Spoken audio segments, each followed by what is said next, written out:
స్తుతి పాత్రుడా నా యేసయ్యా,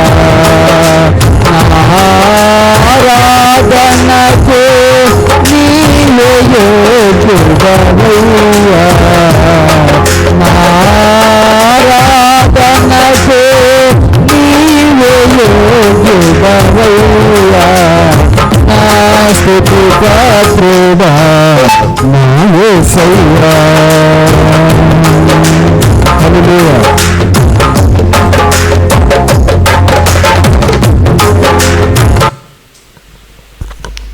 మంచిది. మరి ఈ సమయంలో తబిత అంటే ఓ పాట పాడుతుంది.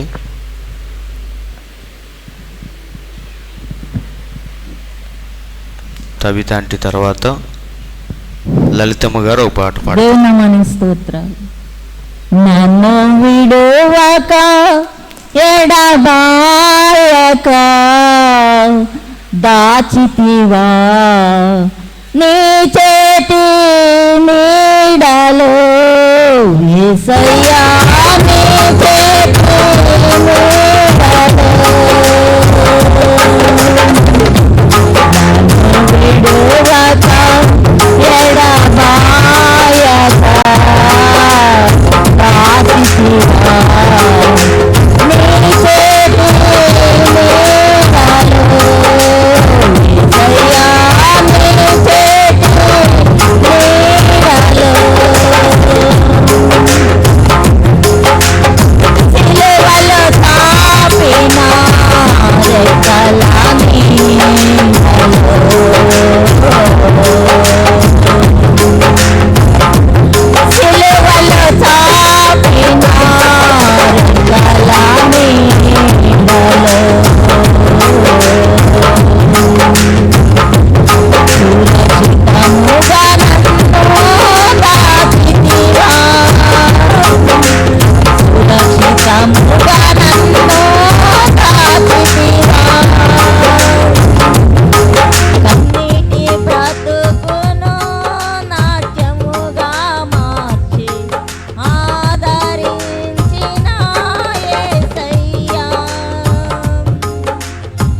కన్నీటి బ్రతుకును నాట్యముగా మార్చి ఆదరించిన యేసయ్యా, నన్ను విడువక ఎడబాయక దాచితివా నీ చేతి నీడలో యేసయ్యా, నీ చేతి నీడలో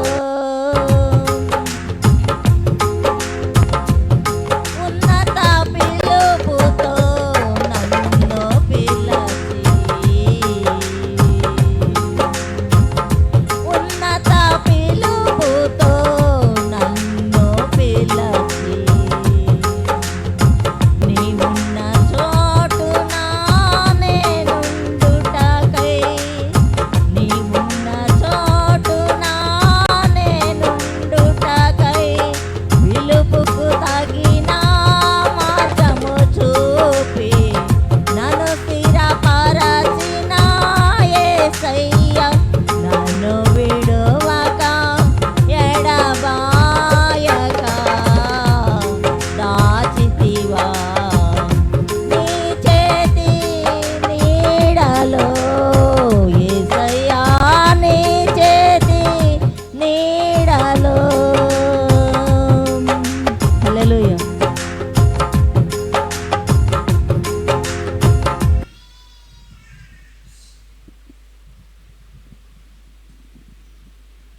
హల్లెలూయా.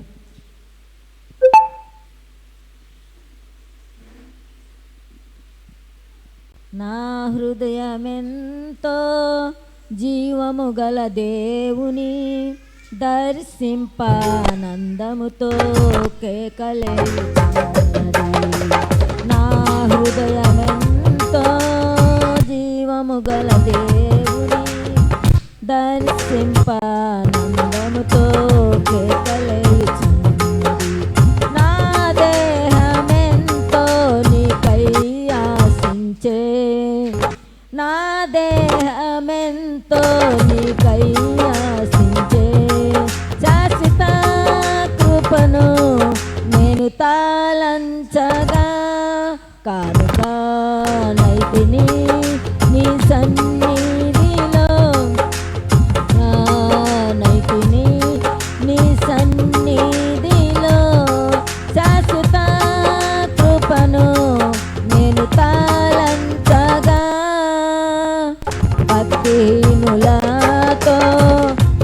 నివసించుట కంటెను నీ మందిర వర్ణములో ఒక్క దినము గడుపుట భక్తిహీనులతో నివసించుట కంటెను నీ మందిర వర్ణములో ఒక్క దినము గడుపుట 1000 దినాల కంటే శ్రేష్టమైనది 1000 దినాల కంటే శ్రేష్టమైనది శాశ్వత కృపను నేను తాళంచగా కానుక నైతిని నీ సన్నిధిలో కానుక నైతిని నీ సన్నిధిలో శాశ్వత కృపను నేను తాళంచగా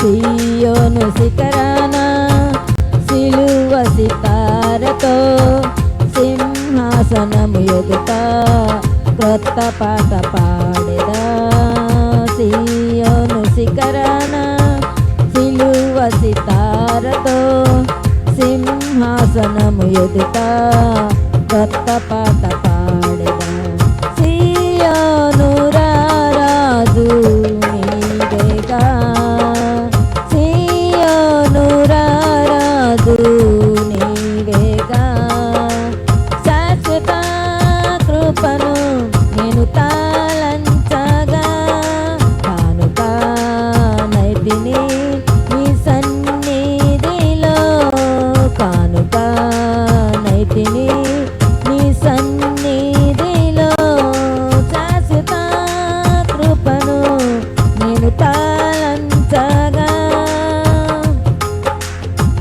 నూతనమైన జీవమార్గమందున నూతన జీవము ఆత్మాభిషేకమే నూతనమైన జీవమార్గమందున నూతన జీవము ఆత్మాభిషేకము నూతన సృష్టిగా నన్ను మార్చెను నూతన సృష్టిగా నన్ను మార్చెను శాశ్వత కృపను నేను తాళంచగా కానుక నైతిని నీ సన్నిధిలో కానుక నైతిని నీ సన్నిధిలో శాశ్వత కృపను నేను తాళంచగా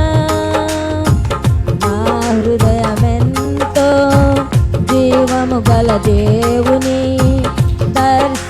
దర్శింపానందముతో కేకలేయుచున్నది నా హృదయమెంతో జీవము గల దేవుని దర్శింపానందముతో కేకలేయుచున్నది నా దేహమెంతో నీకై ఆశించే నా దేహమెంతో నీకై ఆశించే శాశ్వత కృపను నేను తాళంచగా కానుక నైతిని నీ సన్నిధిలో కానుక నైతిని నీ సన్నిధిలో శాశ్వత కృపను నేను తాళంచగా హల్లెలూయా.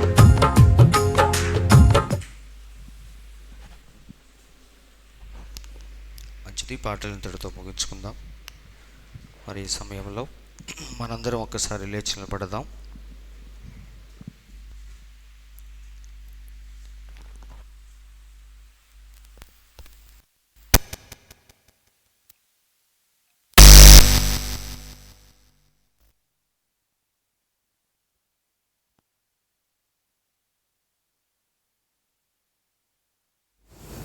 హలో హలో మనందరం అలాగే లేచి నిలబడి ఉండగా మరి మన మధ్యలో ఉన్న యెషయా గారు వచ్చి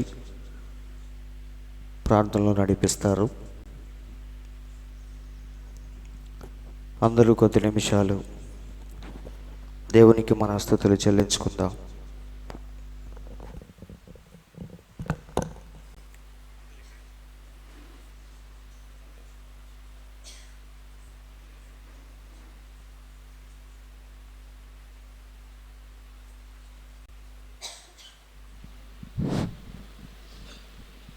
మహాపరిశుద్ధుడా, మహాగణుడా, మంచి దేవుడా, నీ స్తోత్రాలు చెల్లించుకున్నాం ప్రభా. ఈ ఉదయకాల సమయంలో ప్రభా మీరు మమ్మల్ని బ్రతికించిన ఆయన, పునరుద్ధాన దినములో ప్రభా క్షేమంగా నడిపించిన ఆయన దేవా, నీ కృపను బట్టే మేము బ్రతికున్నాం ప్రభా. నీ మాట సెలవు చొప్పునే మీరు నీ సన్నిధిలోకి వచ్చినాం ప్రభా. నువ్వు లేకపోతే మా జీవితాలు జీరోవే నాయన. నువ్వు ఉండబట్టి మేము అయా పరిశుద్ధాత్మ దేవుడు ఉండగాబట్టి మేము ఇప్పటివరకు బ్రతికి ఈ లోకంలో జీవిస్తున్నామంటే అది కేవలం నీ కృపే నాయన. నువ్వు లేకపోతే మేము దేనికి బనికిరంటి వాళ్ళం ప్రభా. నువ్వుంటే నిత్య జీవులే మేము ఉండవని ప్రభా ఒక ఆశ కలిగి జీవిస్తున్నాం ప్రభా. ఎందుకంటే ఈ కాలపు వర్తమానంతో మేము నమ్మి జీవిస్తున్నప్పుడు పక్షిరాజు పిల్లలు నీ సన్నిధులకు వస్తాయని నువ్వు వాగ్దానిచ్చుండావు ప్రభా. నీ పిల్లలుగా చిన్న మందగా చేరి నాయన నిన్ను స్తుతించి నిన్ను ఆరాధించి ప్రభా నిన్ను ఘనపరిచే భాగ్యాన్ని ఈ ఉదయకాల సమయంలో అయా పునరుద్ధాన దినములో మాకు ఇచ్చినందుకు నీకు స్తోత్రాలు చెల్లించుకున్నాం ప్రభా. దేవా, అప్పటి వరకు పాటల ద్వారా నిన్ను మహిమపరుచున్నారు ప్రభా. దేనికి పనికిరంటే మా జీవితాల్ని అయా నీ రక్తంలో కడగబడి ప్రభా పాపానికి దూరంగా ఉంచు నాయన.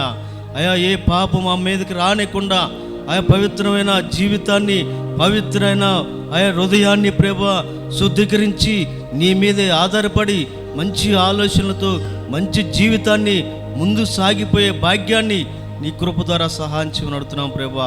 ఈ ఉదయకాలంలో ప్రభా అయా నీ పక్షాన్ని నిలబడిపోతున్న ఒక సేవకుడిని ప్రార్థన చేస్తున్నావు నాయన. అయా ఏ వాక్యం అయితే ఈ ఉదయకాల సమయంలో బోధించాలని ఆశ కలుస్తున్నాడు ప్రభా, ఆ వాక్యాన్ని మా హృదయాలకి తృప్తిపరచమని అడుగుతున్నాం ప్రభా. ఆ వాక్యం ప్రకారంగా మేము జీవించడానికి ఆ వాక్యాన్ని మేము ప్రతిరోజు ప్రభా జ్ఞాపకం చేసుకొని దావీదు, మోషే, ఏలియా ప్రభా అబ్రహాం ఎలా జీవించారో అలాంటి జీవితాన్ని మా కుటుంబాల మీద కూడా దయచేయమని అడుగుతున్నాం.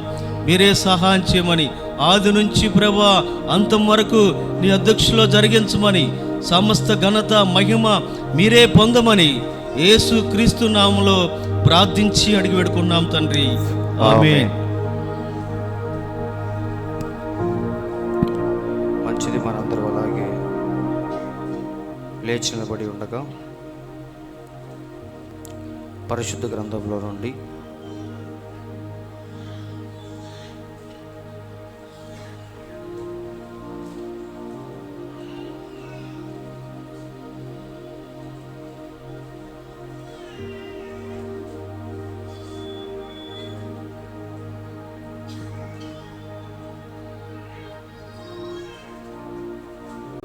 మత్తయి సువార్త 24వ అధ్యాయము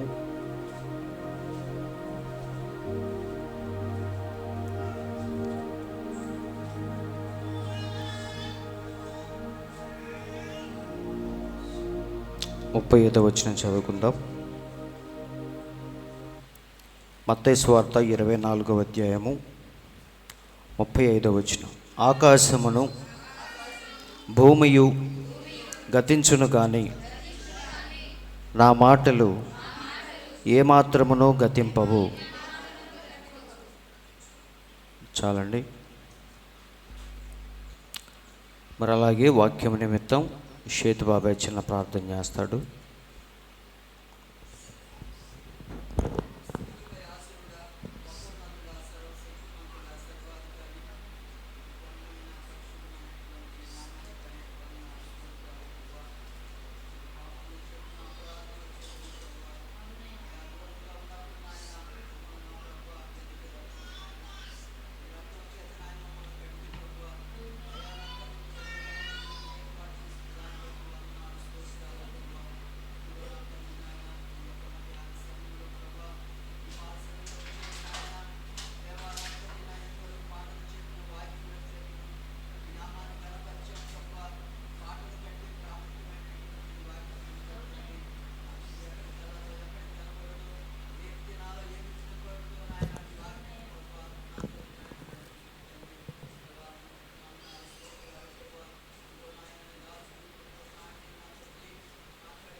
ఆమె.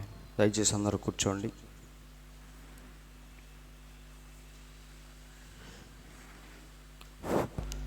దేవుని పరిశుద్ధ నామానికి స్తోత్రములు. ఈ ఉదయకాల సమయంలో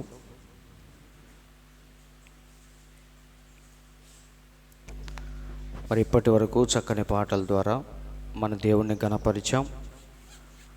మరి చదవబడిన వాక్యాన్ని ఉద్దేశించి కొద్ది నిమిషాలు ఆల్రెడీ 7 ముద్రలను ముగించుకొని ముద్రలపై ప్రశ్నలు జవాబుల గురించి మనం మాట్లాడుకుంటూ ఉన్నాం.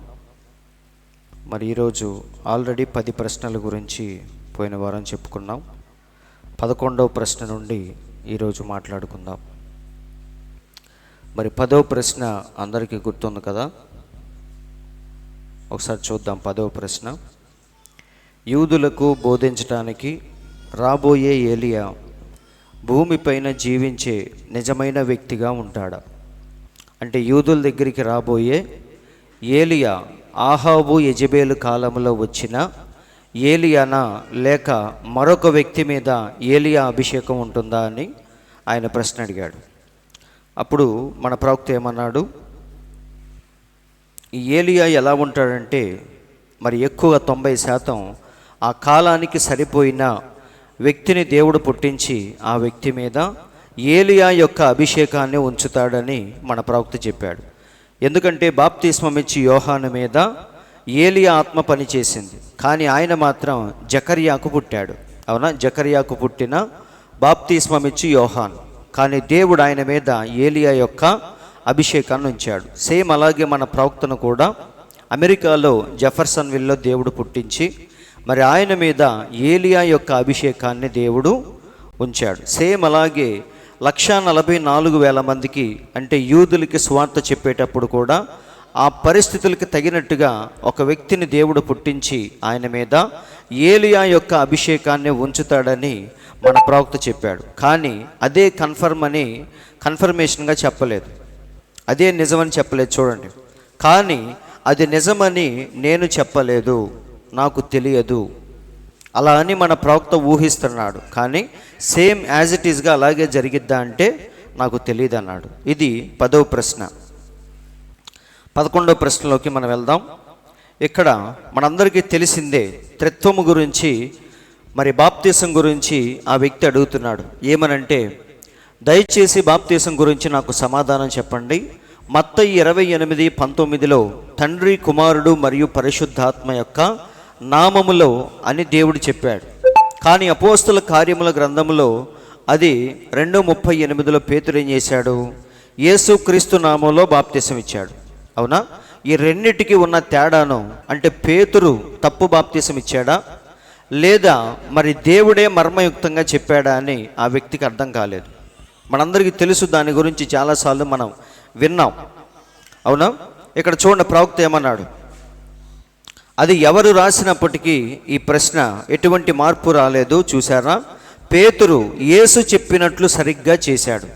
ఇప్పుడు పేతురు ఇచ్చిన బాప్తీసం దేన్ని బట్టి అంటే, సరిగ్గా యేసయ్య ఏదైతే చెప్పాడో దాని ప్రకారమే పేతురు బాప్తీసం ఇచ్చాడు అంటున్నాడు. ఇప్పుడు ఎవరైనా వచ్చి తండ్రి, కుమారుడు మరియు పరిశుద్ధాత్మ యొక్క బిరుదులు వాడితే అవేంటి? కేవలం తండ్రి అనేది ఒక బిరుదు, కుమారుడు అనేది ఒక బిరుదు, పరిశుద్ధాత్మ అనేది బిరుదు. కాబట్టి ఇప్పుడు ఈ యొక్క టైటిల్స్లో, బిరుదుల్లో మనం బాప్తీసం ఇస్తే అది ఎవరికి చెందినట్టు క్లారిటీ లేదు. అక్కడ ఒక నామం అనేది కంపల్సరిగా ఉండాలి. మన యేసయ్య అదే చెప్పాడు మత్తయి సువార్తలో, తండ్రి యొక్కయు, కుమారుని యొక్కయు, పరిశుద్ధాత్మ యొక్కయు ఒక నామం ఉంది, ఆ నామంలో బాప్తీసం ఇవ్వండి అని చెప్పాడు. అవునా? ఆల్రెడీ మనం చూసాం. ఇప్పుడు మత్తయి సువార్తలో చెప్పబడింది ఇదే, తండ్రి యొక్క, కుమారుని యొక్క, పరిశుద్ధాత్మ యొక్క నామములు అనుంటే అసలు గొడవ ఉండేది కాదు. కానీ దేవుడేమన్నాడు? 3 వ్యక్తిత్వాల గురించి చెప్పి నామం మాత్రం ఒకటే ఉందని చెప్పాడు. నామము లోనికి బాప్తీసం ఇవ్వమని చెప్పాడు. అదేనా అక్కడ ఉంది? కాబట్టి మీరు వెళ్ళి సమస్త జనులను శిష్యులనుగా చేయండి, తండ్రి యొక్కయు, కుమారుని యొక్కయు, పరిశుద్ధాత్మ యొక్కయు నామములలో అనుంటే ఇబ్బంది ఉండేది కాదు. కానీ దేవుడేమన్నాడు? నామములోనికి వారికి బాప్తీసం ఇవ్వండి. ఇప్పుడు చూద్దాం తండ్రి యొక్క నామం. మనం అప్లికేషన్ ఫిల్ చేసేటప్పుడు అందులో ఏమని ఉంటుంది? నీ పేరు, పూర్తి పేరు, అలాగే నీ తండ్రి పేరు అని ఉంటుంది కింద. అప్పుడు మనం ఏం చేయాలి? మా నాన్న నాకు తండ్రి, మా తండ్రికి నేను కుమారుణ్ణి అని రాస్తామా? నీ పేరు నువ్వు రాస్తావు, మీ నాన్న పేరు తండ్రి దగ్గర రాస్తావు, అవునా? నీకు పిల్లలుంటే నీ కుమారుడి దగ్గర రాస్తావు, నీకు భర్త ఉంటే భర్త పేరు రాస్తావు. కాబట్టి ఇవన్నీ ఏంటంటే చాలా సింపుల్ విషయం. తండ్రి యొక్క నామం ఏంటని మనం కూర్చొని ఆలోచించాలి. ఇప్పుడు మీరు చెప్పండి, తండ్రి యొక్క నామం ఏంటి? బైబిల్లో చాలామంది ఉన్నారు తండ్రులు, అవునా? విశ్వాసులందరికీ తండ్రి ఎవరు? అబ్రహాము. మూల పురుషుడైన అబ్రహామే విశ్వాసులందరికీ తండ్రి. అందుకే మరి ధనవంతుడు చనిపోయి కిందకి వెళ్ళిపోయి ఏమని అరుస్తున్నాడు? తండ్రివైనా అబ్రహామా అని గట్టి గట్టిగా అరిచాడు. అంతెందుకు, శాస్త్రులు పరిసయ్యులు కూడా ఏమన్నారు చూడండి.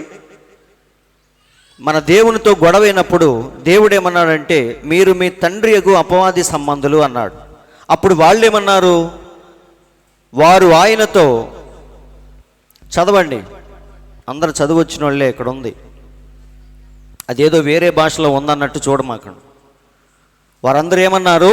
మా తండ్రి అబ్రహాం అనేది, అవునా? రొమ్మిరుచుకొని చెప్తున్నారు మా తండ్రి అబ్రహాం అని. అందుకే బాప్తిస్మం ఇచ్చి యోహాను కూడా వచ్చి ఏమన్నాడు? అబ్రహాము మాకు తండ్రి అని మీలో మీరు గొప్పలు చెప్పుకోవద్దు అన్నాడు. సో అందరికీ మూల పురుషుడు ఎవరంటే తండ్రి అయినా అబ్రహాము. కాబట్టి తండ్రి యొక్క నామం అంటే ఇలా చాలామంది ఉన్నారు తండ్రులు, వాళ్ళల్లో ఎవరని అనుకోవాలి? మన ప్రవక్త అదే అంటున్నాడు. ఇక్కడ కూర్చున్న మీలో చాలామంది తండ్రులు, చాలామంది కుమారులు, చాలామంది తాతలు ఉన్నారు, అవునా? కాబట్టి స్పెసిఫిక్గా ఒక పేరు అనేది దానికి ఉండాలి అంటున్నాడు. కాబట్టి తండ్రి యొక్క నామం అంటే ఎవరైనా వస్తారు. అబ్రహాం వస్తాడు, తండ్రి అయినా. ఇస్సాకు వస్తాడు, తండ్రి అయినా. యాకోబు వస్తాడు, వీళ్ళందరూ తండ్రుల కిందకే వస్తారు. కాబట్టి ఒక పేరు ఉండాలి. ఇప్పుడు కుమారుని యొక్క నామం ఏంటి? మనందరికీ తెలుసు, ప్రభువైన యేసుక్రీస్తు అని చెప్పవచ్చు. ఎందుకంటే పైనుంచి ఒక స్వరం వినపడింది, ఈయన నా ప్రియ కుమారుడు, ఈయన యందు నేను ఆనందించుచున్నాను. కాబట్టి అందులో డౌట్ లేదు చాలామందికి, అది యేసుక్రీస్తు అని. ఇప్పుడు పరిశుద్ధాత్మ పేరేంటి? ఇది ఎవరికి తెలీదు. పరిశుద్ధాత్మ యొక్క నామం ఏంటి? ప్రతి చోట మన పరిశుద్ధాత్మను చూసుకుంటూ వెళతాం, అవునా? కాబట్టి ఇక్కడ స్పెసిఫిక్గా ఒక పేరు అనేది లేదు. అందుకే చాలామంది ఏం చేస్తారంటే తండ్రి యొక్క నామం అంటే మళ్ళీ తండ్రి అనే రాస్తారు బుద్ధిహీనంగా. కుమారుని యొక్క నామం అంటే కుమారుడని రాస్తారు. పరిశుద్ధాత్మ యొక్క నామం అంటే నిజమండి. చాలామంది పాస్టర్లు మీరు గమనించండి, పెళ్ళిళ్ళు చేసేటప్పుడు కూడా ఏం చేస్తారు? తండ్రి యొక్కయు ఒక మూడు వేపిస్తాడు, కుమారుని యొక్కయు రెండో మూడు వేపిస్తాడు, పరిశుద్ధాత్మ యొక్కయు అని మూడు ముళ్ళు వేపిస్తాడు. వివాహం అనే విషయములలో ఘనమైంది, కానీ నువ్వు ఎవరికి ముడేసినట్టు అక్కడ ఒక పేరు అనేది లేదు. కాబట్టి అర్థం పర్థం లేకుండా ఉంది కదా అని చెప్పేసి చదువుతూ ఉంటారు. ఏమని? తండ్రి యొక్కయు, కుమారుని యొక్కయు, పరిశుద్ధాత్మ యొక్కయు అని. అడిగిందే క్వశ్చన్ అది. మళ్ళీ ఆన్సర్ ఏమంటున్నాడు? ఒక్కొక్కడు ఏం చేస్తాడు? పరీక్ష పేపర్లో ఏం రాయాలో తెలియక క్వశ్చన్నే మళ్ళీ తిప్పి కింద రాస్తూ ఉంటాడు. ఏదో ఒకటి పేపర్ ఫిల్ చేయాలి కదా అని చెప్పేసి దాన్నే అటు తిప్పి ఇటు తిప్పి మళ్ళీ రాస్తూ ఉంటాడు. సేమ్ అలాగే ఈరోజు పాస్టర్లు ఏం చేస్తున్నారు? తండ్రి, కుమార, పరిశుద్ధాత్మని ఎంతసేపు ఆ బిరుదుల గురించి మాట్లాడుతూ ఉంటారు. ఇక్కడ ప్రవక్త అంటున్నాడు చూడండి, ఇప్పుడు నేను మిమ్మల్ని అడగాలనుకుంటున్నాను, తండ్రి అనేది పేరా? క్వశ్చన్ మార్క్ పెట్టాడు మన ప్రవక్తే. తండ్రి అనేది పేరా? కొడుకు అనేది పేరా? ఎంతమంది తండ్రులు ఇక్కడ ఉన్నారు? మీలో ఎవరి పేరు తండ్రి? ఇక్కడ ఎంతమంది కొడుకులు ఉన్నారు? ఎంతమంది మనుషులు ఇక్కడ ఉన్నారు? చాలామంది ఉన్నారు, కానీ ఒక్కొక్కడికి ఒక్కొక్క పేరుంది. కాబట్టి వారు లేచి ఏమనాలి? నేను ఫలానా వ్యక్తిని, నా పేరు ఫలానా, నేను ఫలానా ఊరు నుంచి వచ్చాను, ఇలా పేరులతో చెప్పాలి. కానీ నేను ఒక తండ్రిని, నా కుమారుడికి తండ్రిని, మా నాన్నకి నేను కుమారుణ్ణి, నా మనవళ్ళకి నేను తాతని అని చెప్తున్నాడంటే వాడు బుద్ధిహీనుడని అర్థం. కాబట్టి ఇక్కడ చూడండి సహోదరుడా, పరిశుద్ధాత్మ అనేది పేరు ఒక వ్యక్తి అని ఒక ఆమె మన ప్రవక్తతో చెప్పింది. పరిశుద్ధాత్మ అనేది ఒక పర్సనాలిటీ, ఒక వ్యక్తి అని చెప్పినప్పుడు మన ప్రవక్త అంటున్నాడు, మరి ఆ వ్యక్తికి పేరు ఉండాలి కదా అంటున్నాడు. అవునా? నువ్వు అన్నది ఒప్పుకుంటా నేను. పరిశుద్ధాత్మ అనేది మరొక పర్సన్, ఒక వ్యక్తి అన్నాం, కానీ ఆ వ్యక్తికి ఏముండాలి? పేరు ఉండాలి. అది దేవుని యొక్క వ్యక్తిత్వం యొక్క బిరుదు, అది పేరు కాదు. అవునా? కాబట్టి వారు ముగ్గురు వ్యక్తులైతే మరి వారిలో అతని తండ్రి ఎవరు? ఇప్పుడు ముగ్గురు అనుకుందాం. సపోజ్ తండ్రి, కుమార, పరిశుద్ధాత్మ అనేది ముగ్గురు వేరు వేరు వ్యక్తులని కాసేపు అనుకుందాం. ఇప్పుడు మరియమ్మ గర్భం ధరించింది ఎవరి ద్వారా? ఈ ముగ్గురులో ఎవరి ద్వారా గర్భం ధరించింది చెప్పండి? పరిశుద్ధాత్మ ద్వారా గర్భం ధరించినప్పుడు యేసుకు తండ్రి ఎవరవుతారు? పరిశుద్ధాత్మే తండ్రి అవుతాడు. అవునా? అప్పుడు మరి తండ్రి ఏమవుతాడు ఆయనకి? పరిశుద్ధాత్మ తండ్రి అయితే మరి తండ్రి ఏమవుతాడు? తాత అవుతాడా? కాబట్టి ఇలా మనం చూసుకుంటే దేనికి తలా తోక లేకుండా బైబిల్ మారిపోయింది. కాబట్టి సహోదరులారా, ప్రతి దానికి ఏముండాలి? ఒక పేరు అనేది ఉండాలి. ప్రవక్త అదే వర్ణిస్తున్నాడు, నేను అనలేదు. ఆమె పరిశుద్ధాత్మ వలన గర్భవతిగా ఉండెను, తండ్రి అయిన దేవునికి దానితో సంబంధం లేదు. ఎందుకని? పరిశుద్ధాత్మ ద్వారా గర్భం ధరించింది కాబట్టి తండ్రి ఏమనాలి? ఈయనకి నాకు సంబంధం లేదనాలి. కానీ తండ్రి ఏమన్నాడు? ఈయన నా ప్రియకుమారుడు, ఈయన యందు నేను ఆనందించుచున్నాను అన్నాడు. పరిశుద్ధాత్మ ద్వారా గర్భం ధరిస్తే తండ్రి ఎందుకు నా కుమారుడు అంటున్నాడు? పరిశుద్ధాత్మ కదా కుమారుడు. కాబట్టి ఇలా ఏమవుతుంది? ఆలోచించటానికే విపరీతంగా ఉంది. అదే అంటున్నాడు ప్రవక్త. అప్పుడు అతనికి ఇద్దరు తండ్రులు ఉన్నట్టుగా మనకి అర్థమైద్ది అంటున్నాడు. ఎప్పుడు? పరిశుద్ధాత్మ తండ్రి అవుతాడు, పైనున్న తండ్రి తండ్రి అవుతాడు. అప్పుడు యేసుకి ఇద్దరు తండ్రులు ఉన్నట్టుగా మనకి అర్థమైద్ది అంటున్నాడు. కాబట్టి ఇవన్నీ ఏంటంటే ఒక తలాతోక లేని వివరణలు. సో ఇక్కడ మనం చూస్తే తండ్రి యొక్క నామం ఏమై ఉంటుంది చెప్పండి? తండ్రి యొక్క నామం ప్రభువైన యేసుక్రీస్తే. అందరికి అర్థమవుతుందా? ఎందుకో తెలుసా? మన దేవుడు భూమి మీదకి వచ్చినప్పుడు ఏమన్నాడో తెలుసా? నేను నా తండ్రి నామమున వచ్చాను అన్నాడు. ఒకసారి చూద్దామా? యోహాను సువార్త 5:43లో మన దేవుడు ఏమన్నాడో చూద్దాం. నేను నా తండ్రి నామమున వచ్చి ఉన్నాను. అందుకే ఫిలిప్ ఒకసారి, ప్రభువా, మాటకి ముందు మాటకి తర్వాత తండ్రి అంటున్నావు కాబట్టి ఒక్కసారి మాకు తండ్రిని చూపిస్తే మాకు క్లారిటీ వచ్చేసిద్ది అంటాడు. ఆయన అడిగిన క్వశ్చన్లో చాలా రీజన్ ఉందండి. తిక్కలతనంగా ఏం అడగలేదు ఆయన. అవునా? ఇప్పుడు మీరే ఫిలిప్ ప్లేస్లో ఉంటే అడుగుతారా లేదా చెప్పండి? మనమే ఫిలిప్ ప్లేస్లో ఉన్నాం. యేసయ్య భూమి మీదకి వచ్చి ఏమంటున్నాడు? నా తండ్రి ఏదైతే చూపించాడో అదే నేను చేస్తున్నాను. అవునా? ఇలా ప్రతిదానికి తండ్రి తండ్రి అంటున్నాడు అనుకో, మనకైనా డౌట్ వచ్చింది. ప్రభువా, ఒక్కసారి ఆ తండ్రిని కూడా మాకు చూపిస్తే మాకు మబ్బు విడిపోద్ది అని అడిగాడు. అప్పుడు ఏమన్నాడు దేవుడు? చూడండి. అప్పుడు ఫిలిప్పు, ప్రభువా, తండ్రిని మాకు కనపరచుము, మాకంతే చాలు. అవునా? అడిగినప్పుడు మన దేవుడు ఏమన్నాడు? యేసు చెప్పిన సమాధానం చూడండి. ఫిలిప్పు, నేను ఇంతకాలం నీతో ఉండినా సరే నీవు నన్ను ఎరుగవా? ఏమన్నాడు ఆయన? ఇన్ని రోజులు నేను నీతో కలిసి తిరుగుతుంటే తాగుతుంటే నువ్వు మళ్ళీ ఏమంటున్నావు? తండ్రిని చూపించు అని ఎలా అడుగుతున్నావు? నన్ను చూచిన వాడు తండ్రిని చూచి ఉన్నాడు కనుక తండ్రిని మాకు కనపరచుమని ఎలా చెప్పుచున్నావు? అవునా? కాబట్టి ఇక్కడ మనం చూస్తే ప్రతి ఒక్కడికి డౌట్ వచ్చింది.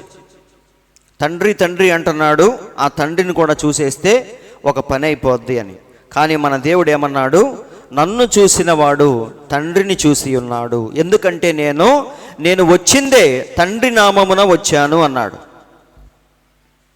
కాబట్టి ఇప్పుడు మీరు చెప్పండి, తండ్రి యొక్క నామం ఏమై ఉంటుంది? ప్రభు అయిన యేసుక్రీస్తే. ఆయనే పాత నిబంధనలో ఎలా ఉన్నాడు?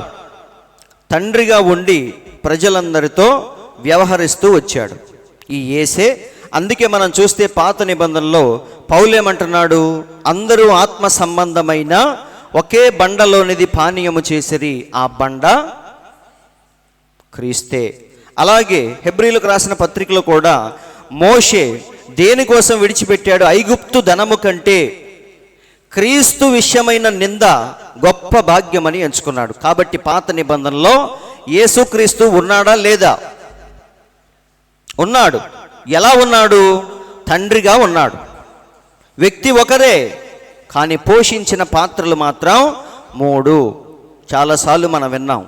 ఇప్పుడు నాకే పెళ్ళైతే, నాకు పెళ్ళైంది కాబట్టి ఒక స్త్రీకి నేనే భర్తని, నా కుమారుడికి నేనే తండ్రిని, నా తండ్రికి నేనే కుమారుడిని. అవునా? ఒక వ్యక్తిలోనే ఎన్ని పాత్రలు ఉన్నాయి? రేపు నా పిల్లలకి పెళ్ళై పిల్లలు పుడితే ఇదే వ్యక్తి ఏమవుతాడు? తాత అవుతాడు. ఆ పిల్లలకి పిల్లలు పుడితే ఇదే వ్యక్తి ఏమవుతాడు? ముత్తాత అవుతాడు. వ్యక్తి ఒకడే, కానీ ఏమవుతున్నాడు? పాత్రలన్నీ మారిపోతూ ఉన్నాయి. కాబట్టి ఈ యేసే పాత నిబంధనలో ఎలా ఉన్నాడు? తండ్రిగా ఉన్నాడు.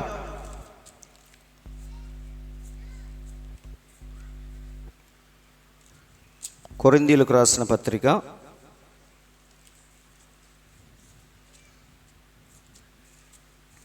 1వ పత్రిక 4వ వచనం. అంటే ఎవరైనా చూసుకోవాలనుకుంటే లైవ్లో ఉన్నవాళ్ళు కానీ తెలియని వాళ్ళు కానీ చూసుకోవటానికి 1 కొరింథీయులకు రాసిన పత్రిక 4వ అధ్యాయము 10వ అధ్యాయము 4వ వచనం. అందరూ ఆత్మ సంబంధమైన ఒకే పానీయమును పానము చేసిరి, ఏలయనగా తమ్మును వెంబడించిన ఆత్మ సంబంధమైన బండలోనిది త్రాగిరి. ఆ బండ ఎవరు? క్రీస్తే. అంటే పాత నిబంధనలో ఇశ్రాయేలుని నడిపించింది ఎవరు? నిబంధన దూతగా ఉన్న ప్రభు అయిన యేసుక్రీస్తే. కాబట్టి వీటన్నిటి బట్టి మనం చూసుకుంటే తండ్రి యొక్క నామం ఏమై ఉంటుంది? యేసుక్రీస్తే. కుమారుని యొక్క నామం ఏంటి? దాని గురించి చెప్పాల్సిన పని లేదు. ఎందుకంటే మన దేవుడే భూమి మీదకి ఎలా వచ్చాడు?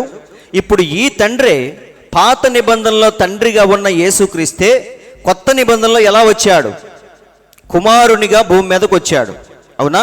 నిజంగానే కుమారుడు కాదు ఆయన, కానీ ఎలా రావాల్సి వచ్చింది? ఎందుకు రావాల్సి వచ్చిందో కూడా హెబ్రీయులకు రాసిన పత్రికలో చక్కగా రాయబడింది. ఎందుకు రావాల్సి వచ్చింది? 14వ వచనం, 2:14. మరి ఇవన్నీ నేను ఇక్కడ పెట్టలేదు, ఒకసారి చూద్దాం. హెబ్రీయులకు రాసిన పత్రిక 2వ అధ్యాయము 14వ వచనం. కాబట్టి ఆ పిల్లలు రక్త మాంసములు గలవారైనందున ఆ మరణము యొక్క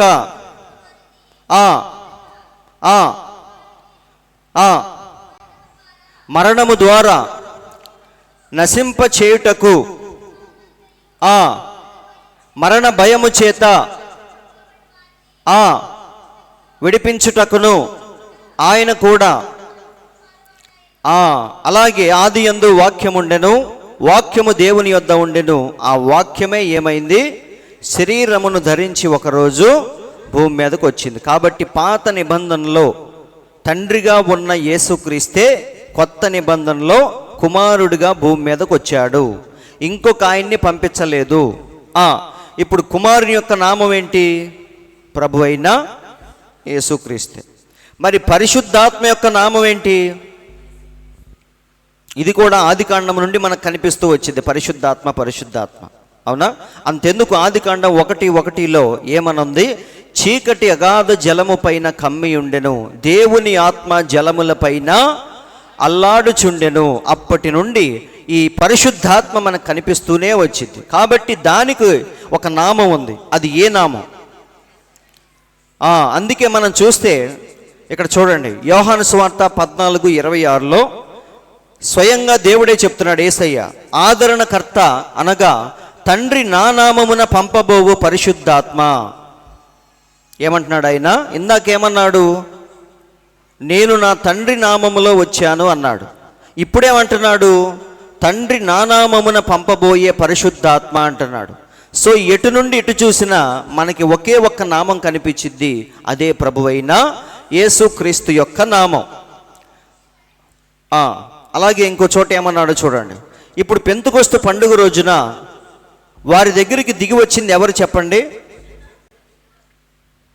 యేసయ్యే ఆత్మ రూపంలో దిగొచ్చాడు. అవునా? పరిశుద్ధాత్మ అని అందరికీ తెలుసు, కానీ పరిశుద్ధాత్మ అంటే ఏంటి? చనిపోయిన యేసే మళ్ళీ ఎలా మారాడు? ఆత్మగా మారి వారి లోపలికి వచ్చాడు. అందుకే యేసయ్య భూమి మీద ఉన్నప్పుడు ఏమన్నాడు?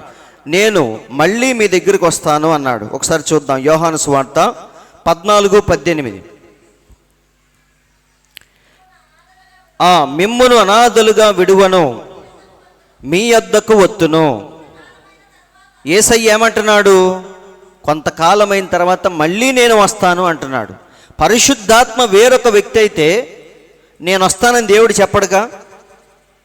మిమ్మును అనాథలుగా విడువను, మీ యొద్దకు మళ్ళీ వస్తాను. కొంతకాలమైన తర్వాత లోకము నన్ను ఎన్నడూ చూడదు, అయితే మీరు నన్ను చూస్తారు. ఎలా చూస్తారు? చనిపోయి సమాధిలోకి వెళ్ళి తిరిగి లేచి పైకి వెళ్ళిపోయాడు ఆయన. ఇప్పుడు మళ్ళీ యేసయ్యని ఎలా చూస్తారు ఎవరైనా? పరిశుద్ధాత్మ రూపములో మళ్ళీ ఆ యేసే సంఘములోనికి దిగి వస్తాడు. కాబట్టి ఆత్మ రూపములో మళ్ళీ నన్ను చూస్తారు అని దేవుడు చెప్తున్నాడు. అందరికి అర్థమైందా? అందుకే మనం చూస్తే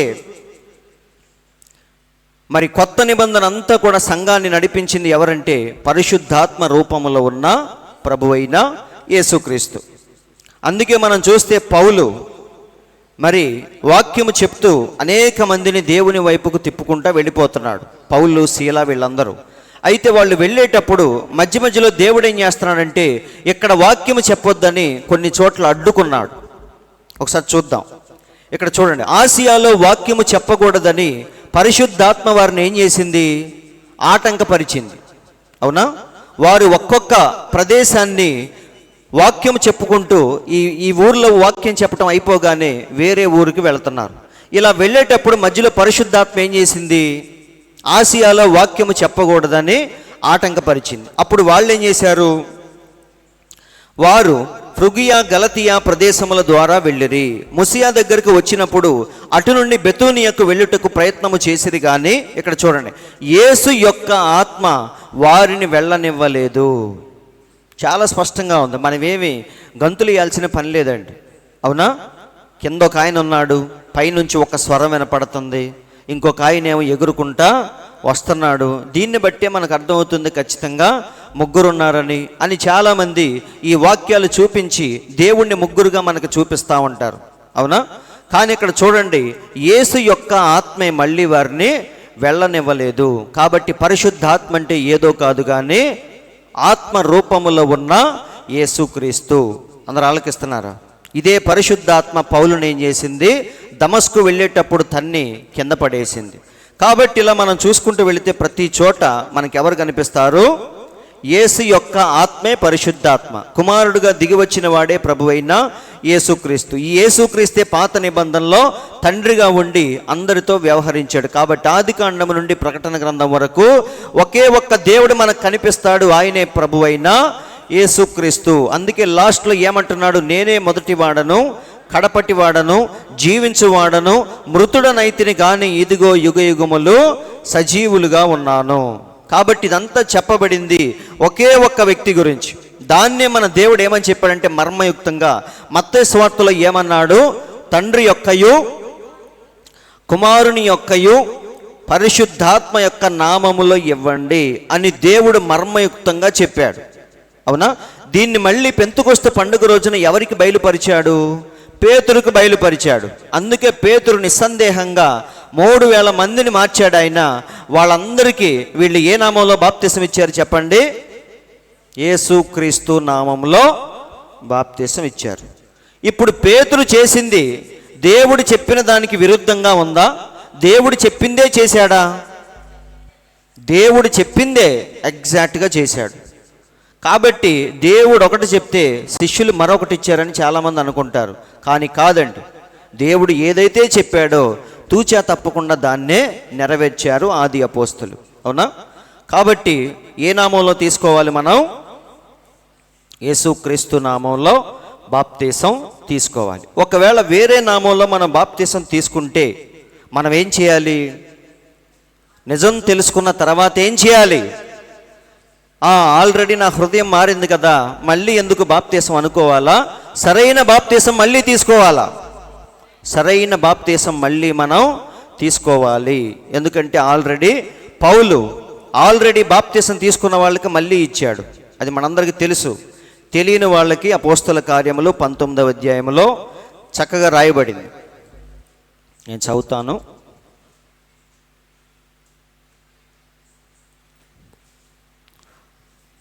అపోస్తల కార్యములు 19:1 నుంచి మనం చూసుకుంటూ వెళితే, పౌలు ఒక చిన్న సంఘానికి వెళ్ళాడు. వెళ్ళినప్పుడు వారు ఏ బాప్తీసాన్ని తీసుకున్నారని ప్రశ్నించాడు. వాళ్ళు ఏమన్నారంటే, బాప్తిస్మం ఇచ్చి యోహాను యొక్క బాప్తిస్మే మేము తీసుకున్నాం అన్నారు. అప్పుడు పౌలు వారి యొక్క ప్రత్యక్షతను విశ్వాసాన్ని సరిచేసి యేసుక్రీస్తు నామంలో వారికి మళ్ళీ బాప్తిసం ఇచ్చాడు. అది మనం ఎక్కడ చూస్తామంటే 5వ వచనంలో చూస్తాం. వారు ఆ మాటలు విని ప్రభువు అయిన యేసునామమున బాప్తిసం పొందిరి. అవునా? ఆల్రెడీ పొందిన వాళ్ళే మళ్ళీ ఏం చేశారు? నిజమైన బాప్తిసాన్ని మళ్ళీ పొందారు. అప్పుడు పరిశుద్ధాత్ముడు వచ్చాడా రాలేదా? అది నిజమైంది కాబట్టే పరిశుద్ధాత్మ వారి మధ్యకి దిగి వచ్చింది. ఏ బాప్తిసమైనా కరెక్టే అన్నప్పుడు ఆల్రెడీ పరిశుద్ధాత్మ ముందే వచ్చేది. కానీ పౌలు ఏమన్నాడు? ఇప్పటిదాకా మీరు పరిశుద్ధాత్మ పొందారా అంటే అసలు ఆ విషయమే మాకు తెలియదు అన్నారు. అప్పుడు పౌలు వారి యొక్క ప్రత్యక్షతను సరిచేసి మళ్ళీ ఎప్పుడైతే బాప్తిసం ఇచ్చాడో అప్పుడు పరిశుద్ధాత్ముడు వారి మధ్యకు దిగి వచ్చాడు. కాబట్టి ఇక్కడ పేతురు చేసింది ఎగ్జాక్ట్గా దేవుడు ఏదైతే చెప్పాడో దాన్నే చేశాడు, కానీ వేరే బాప్తిసం అనేది ఇవ్వలేదు. ఇక్కడ చూడండి,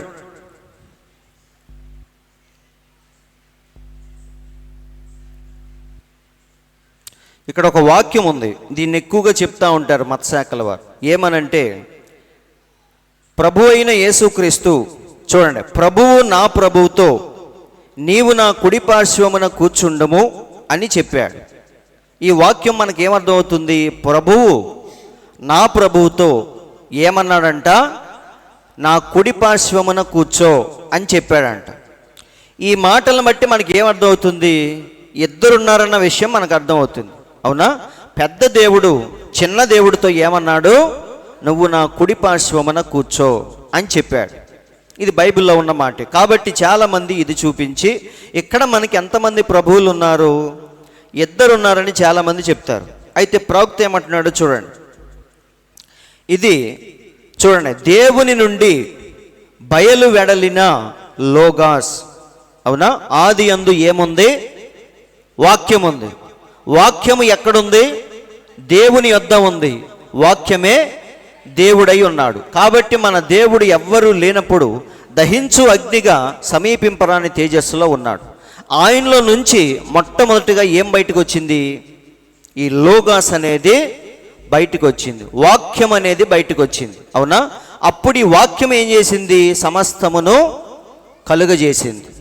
అవునా? అందుకే బైబిల్ మొత్తం మీరు చూడండి, పలుకబడిన వాక్యముతోనే మనందరం బయటకు వచ్చాం. పలుకబడిన వాక్యముతోనే దేవుడు సృష్టిని కలుగజేశాడు. అన్నిటినీ వాక్యము ద్వారానే కలుగజేశాడని మనం చూస్తాం. ఈ వాక్యం ఎక్కడి నుంచి వచ్చింది? ఆ దహించు అగ్నిలో నుండి మొట్టమొదటిగా ఆయన తన్ను తాను వాక్యము కింద మార్చుకున్నాడు. అవునా? ఆయనే అలా బయటకు వచ్చాడు తప్ప ఇంకొక ఆయన్ని బయటికి పంపించలేదు. అందరూ ఆలకిస్తున్నారండి. పాల్లో నుంచి శామ్ వచ్చాడు, పాల్లో నుంచి పాల్ వచ్చాడు అంటున్నారండి. అందరికి అర్థమైందా? ఇప్పుడు పాల్లో నుంచి ఎవరు వచ్చారు? శామ్ బయటకు వచ్చాడు.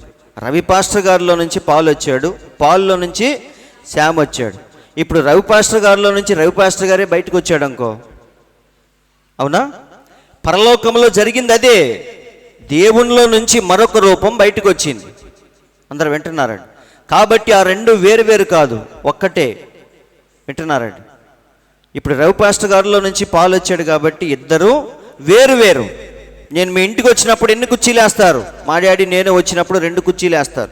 ఒకే కుర్చీ వేసి ఇద్దరిని కూర్చోమన్నారు అనుకో, ఎలా ఉంటుంది? ఒకళ్ళ ఒళ్ళో ఒకళ్ళు కూర్చోవాలి. అవునా? కాబట్టి ఇద్దరు వస్తే 2 కుర్చీలు వేస్తారు, ముగ్గురు వస్తే 3 కుర్చీలు వేస్తారు. ఎందుకంటే మీ కళ్ళ ఎదురుగా 3 మనుషులు కనిపిస్తున్నారు, 6 కాళ్ళు కనిపిస్తున్నాయి, 6 చేతులు కనిపిస్తున్నాయి. అందరూ ఆలకిస్తున్నారండి. కానీ దేవుని విషయానికి వస్తే ఆయనలో నుంచి ఆయనే బయటకు వచ్చాడు. కాబట్టి అక్కడ ఇద్దరు కాదు, ముగ్గురు కాదు, ఒక్క దేవుడే. అందరూ ఆలకిస్తున్నారండి. కాబట్టి సహోదరులారా, ప్రవక్త రాకపోతే ఈ విషయాలు మనకి తెలియదు. ఎందుకంటే బైబిల్ మొత్తం 60-70% ముగ్గురు గురించి మనకు చూపిస్తూ ఉంటుంది.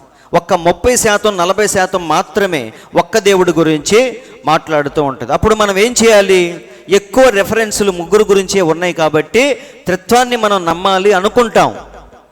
కానీ కాదండి. బైబిల్లో ఉన్న వాక్యముతో మనం ఏం చేయాలి? జత చేసి చూసినప్పుడు కరెక్ట్గా మనకి అర్థమవుతుంది. కాబట్టి దేవుని నుండి బయలు వెళ్ళిన లోగాస్ అది, అవునా? దేవునిలో నుంచి దేవుడే బయటకు వచ్చాడు. కుమారుణ్ణి పంపించలా, ఓ పక్క నుంచి పరిశుద్ధాత్మని పంపించలా. చాలామంది చెప్పేది ఏంటంటే ఆయనలో నుంచి కుమారుడు వచ్చాడు, ఆయనలో నుంచి పరిశుద్ధాత్ముడు వచ్చాడు అని చెప్తారు. కానీ కాదండి, ఆయనలో నుంచే ఆయనే వాక్యముగా మారాడు, ఆయనే పరిశుద్ధాత్మగా సంచరించాడు. కాబట్టి ఇవన్నీ చేసింది ఒకలే. అందరికి అర్థమవుతుందా? అదే అంటున్నాడు, ఆయనలో ఉన్న 3 గుణలక్షణములు, ఒక్క వ్యక్తిలో ఉన్న 3 గుణలక్షణములు అవి.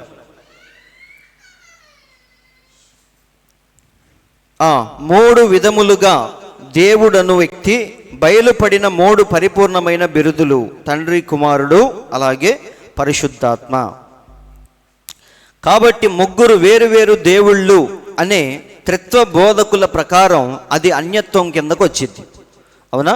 ఇన్ని తెలిసినా సరే మనం వెళ్ళి తండ్రి, కుమార, పరిశుద్ధాత్మ నామంలో బాప్తిసం తీసుకుంటే అది దేని కిందకు వచ్చింది? అన్యత్వం కిందకు వచ్చింది. తెలియనప్పుడు చాలామంది అలాగే తీసుకున్నారు. 6 సంఘకాలాల్ని మనం చూసుకుంటూ వస్తే మార్టిన్ లూథర్ చిలకరింపు బాప్తిస్మాన్ని ఎంకరేజ్ చేశాడు ఆయన. అవునా? మరి ఇవన్నీ తప్పులే. మరి ఎందుకంటే అజ్ఞాన కాలంలో దేవుడు ఏం చేశాడు? ప్రత్యక్షత వారికి అంతగా లేదు కాబట్టి వారు కేవలం నీతిమంతుడి విశ్వాసమును బట్టి జీవించును అనే దాని మీద వెళ్ళిపోయారు. కానీ చివరి సంఘకాలంలో దేవుడు ప్రవక్తను పంపించి, ప్రవక్త రావటానికి గల కారణం ఏంటంటే ప్రతి విషయం ఏమవ్వాలి? మరుగులో ఉన్న ప్రతి విషయం బయటికి రావాలి. అలా రావాలంటే కేవలం ప్రవక్త ద్వారా మాత్రమే జరిగిద్ది. అందుకే ముందున్న కాలాన్ని మనం చూస్తే వారందరూ సంఘ సంస్కర్తలు మాత్రమే. ఒక ఉజ్జీవాన్ని తీసుకొచ్చారు సంఘములో. కానీ చివరిసారి వచ్చిన వాడు కేవలం ఉజ్జీవాన్ని మాత్రమే కాదు, కానీ లోపలున్న ప్రతి మర్మాన్ని బయటికి తీసేవాడు వచ్చాడు. కాబట్టి ఇప్పుడు మనం తెలుసుకున్న తర్వాత మళ్ళీ ఏదో ఒక బాప్తిసం అంటే అది దేని కిందకు వచ్చిద్ది? అన్యత్వం కిందకు వచ్చిద్ది. అదే బైబిల్లో ఎప్పుడు బోధించబడలేదు. అది సింహపు యొక్క వర్తమానములో అంటే మొదటి సంఘకాలంలో ఎప్పుడూ బోధించబడలేదు. కానీ అది ఎప్పుడొచ్చింది? తర్వాత కాలంలో స్వీకరించబడింది. అది అంత్యక్రీస్తు యొక్క ఆత్మ. అందరికి అర్థమైందా? కాబట్టి సహోదరులారా, ఇప్పుడు మనం తెలుసుకున్న తర్వాత ఏం చేయాలి? అందులో నుంచి బయటికి వచ్చి తీరాలి. ఏదో ఒకటి లేని అక్కడే ఉన్నావంటే అది అన్యత్వం అని ప్రవక్త అంటున్నాడు. ఇక్కడ చూడండి, ఇంకా చెప్పాలంటే యేసునామములో బాప్తిసం తీసుకున్నా తప్పే అంటున్నాడు. మరి ఏ నామంలో తీసుకోవాలి? యేసు క్రీస్తు. ఎందుకంటే యేసులు కూడా చాలామంది ఉన్నారంట. ప్రవక్త అంటున్నాడు లాటిన్ దేశంలో, ఇక్కడ చూడండి ఏమంటున్నాడు, లాటిన్ దేశాల్లో చాలామంది యేసులు ఉన్నారు. అంతెందుకు బైబిల్లో కూడా మనం చూస్తే బర్యేసు అనే ఒక అబద్ధ ప్రవక్త ఉన్నాడు. అవునా? యేసులు చాలామంది ఉన్నారు. కాబట్టి యేసు క్రీస్తు, ప్రభు అయిన యేసు క్రీస్తు అనే నామములో మనం తీసుకోవాలి అంటున్నాడు. అది 11వ ప్రశ్నకు సమాధానం. 12వ ప్రశ్నలోకి మనం వెళ్దాం.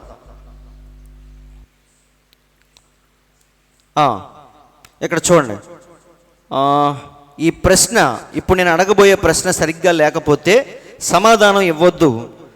దాన్ని ప్రవక్త అభినందిస్తున్నాడు. ఏ పిల్లలు ఎత్తబాటులో వెళతారు? ఎవరైనా చిన్నపిల్లలు ఉంటారా? ఎత్తబాటు జరిగితే చిన్నపిల్లల పరిస్థితి ఏంటి? మనమంటే వధువు కాబట్టి వెళ్ళిపోతాం. పసిపిల్లలు ఏ పాపము చెయ్యని వారు, వాళ్ళ పరిస్థితి ఏంటి? అలాగే 6 సంఘకాలాల్లో చిన్న పిల్లలుగా ఉండి చనిపోయారు కదా, మరి వాళ్ళందరి పరిస్థితి ఏంటి అని ఆయనకు డౌట్ వచ్చింది. నిజమే, మంచి డౌటే అది. సో ప్రవక్త ఏమంటున్నాడో చూడండి.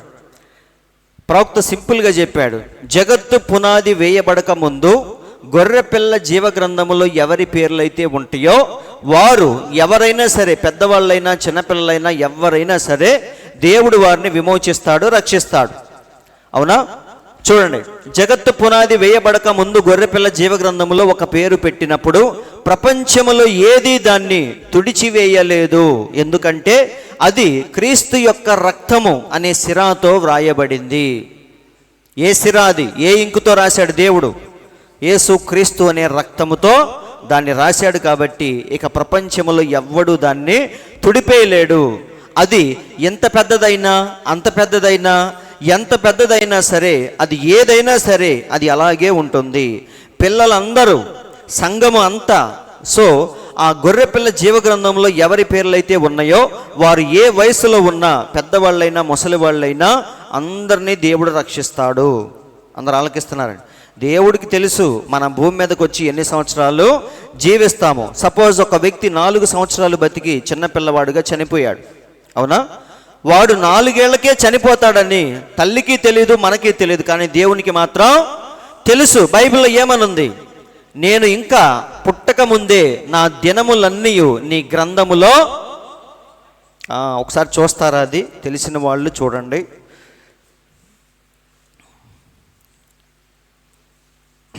కరెక్ట్గా మరి నాకు తెలీదు, మా డాడీకి తెలుసు. అది ఇక్కడ చూద్దాం.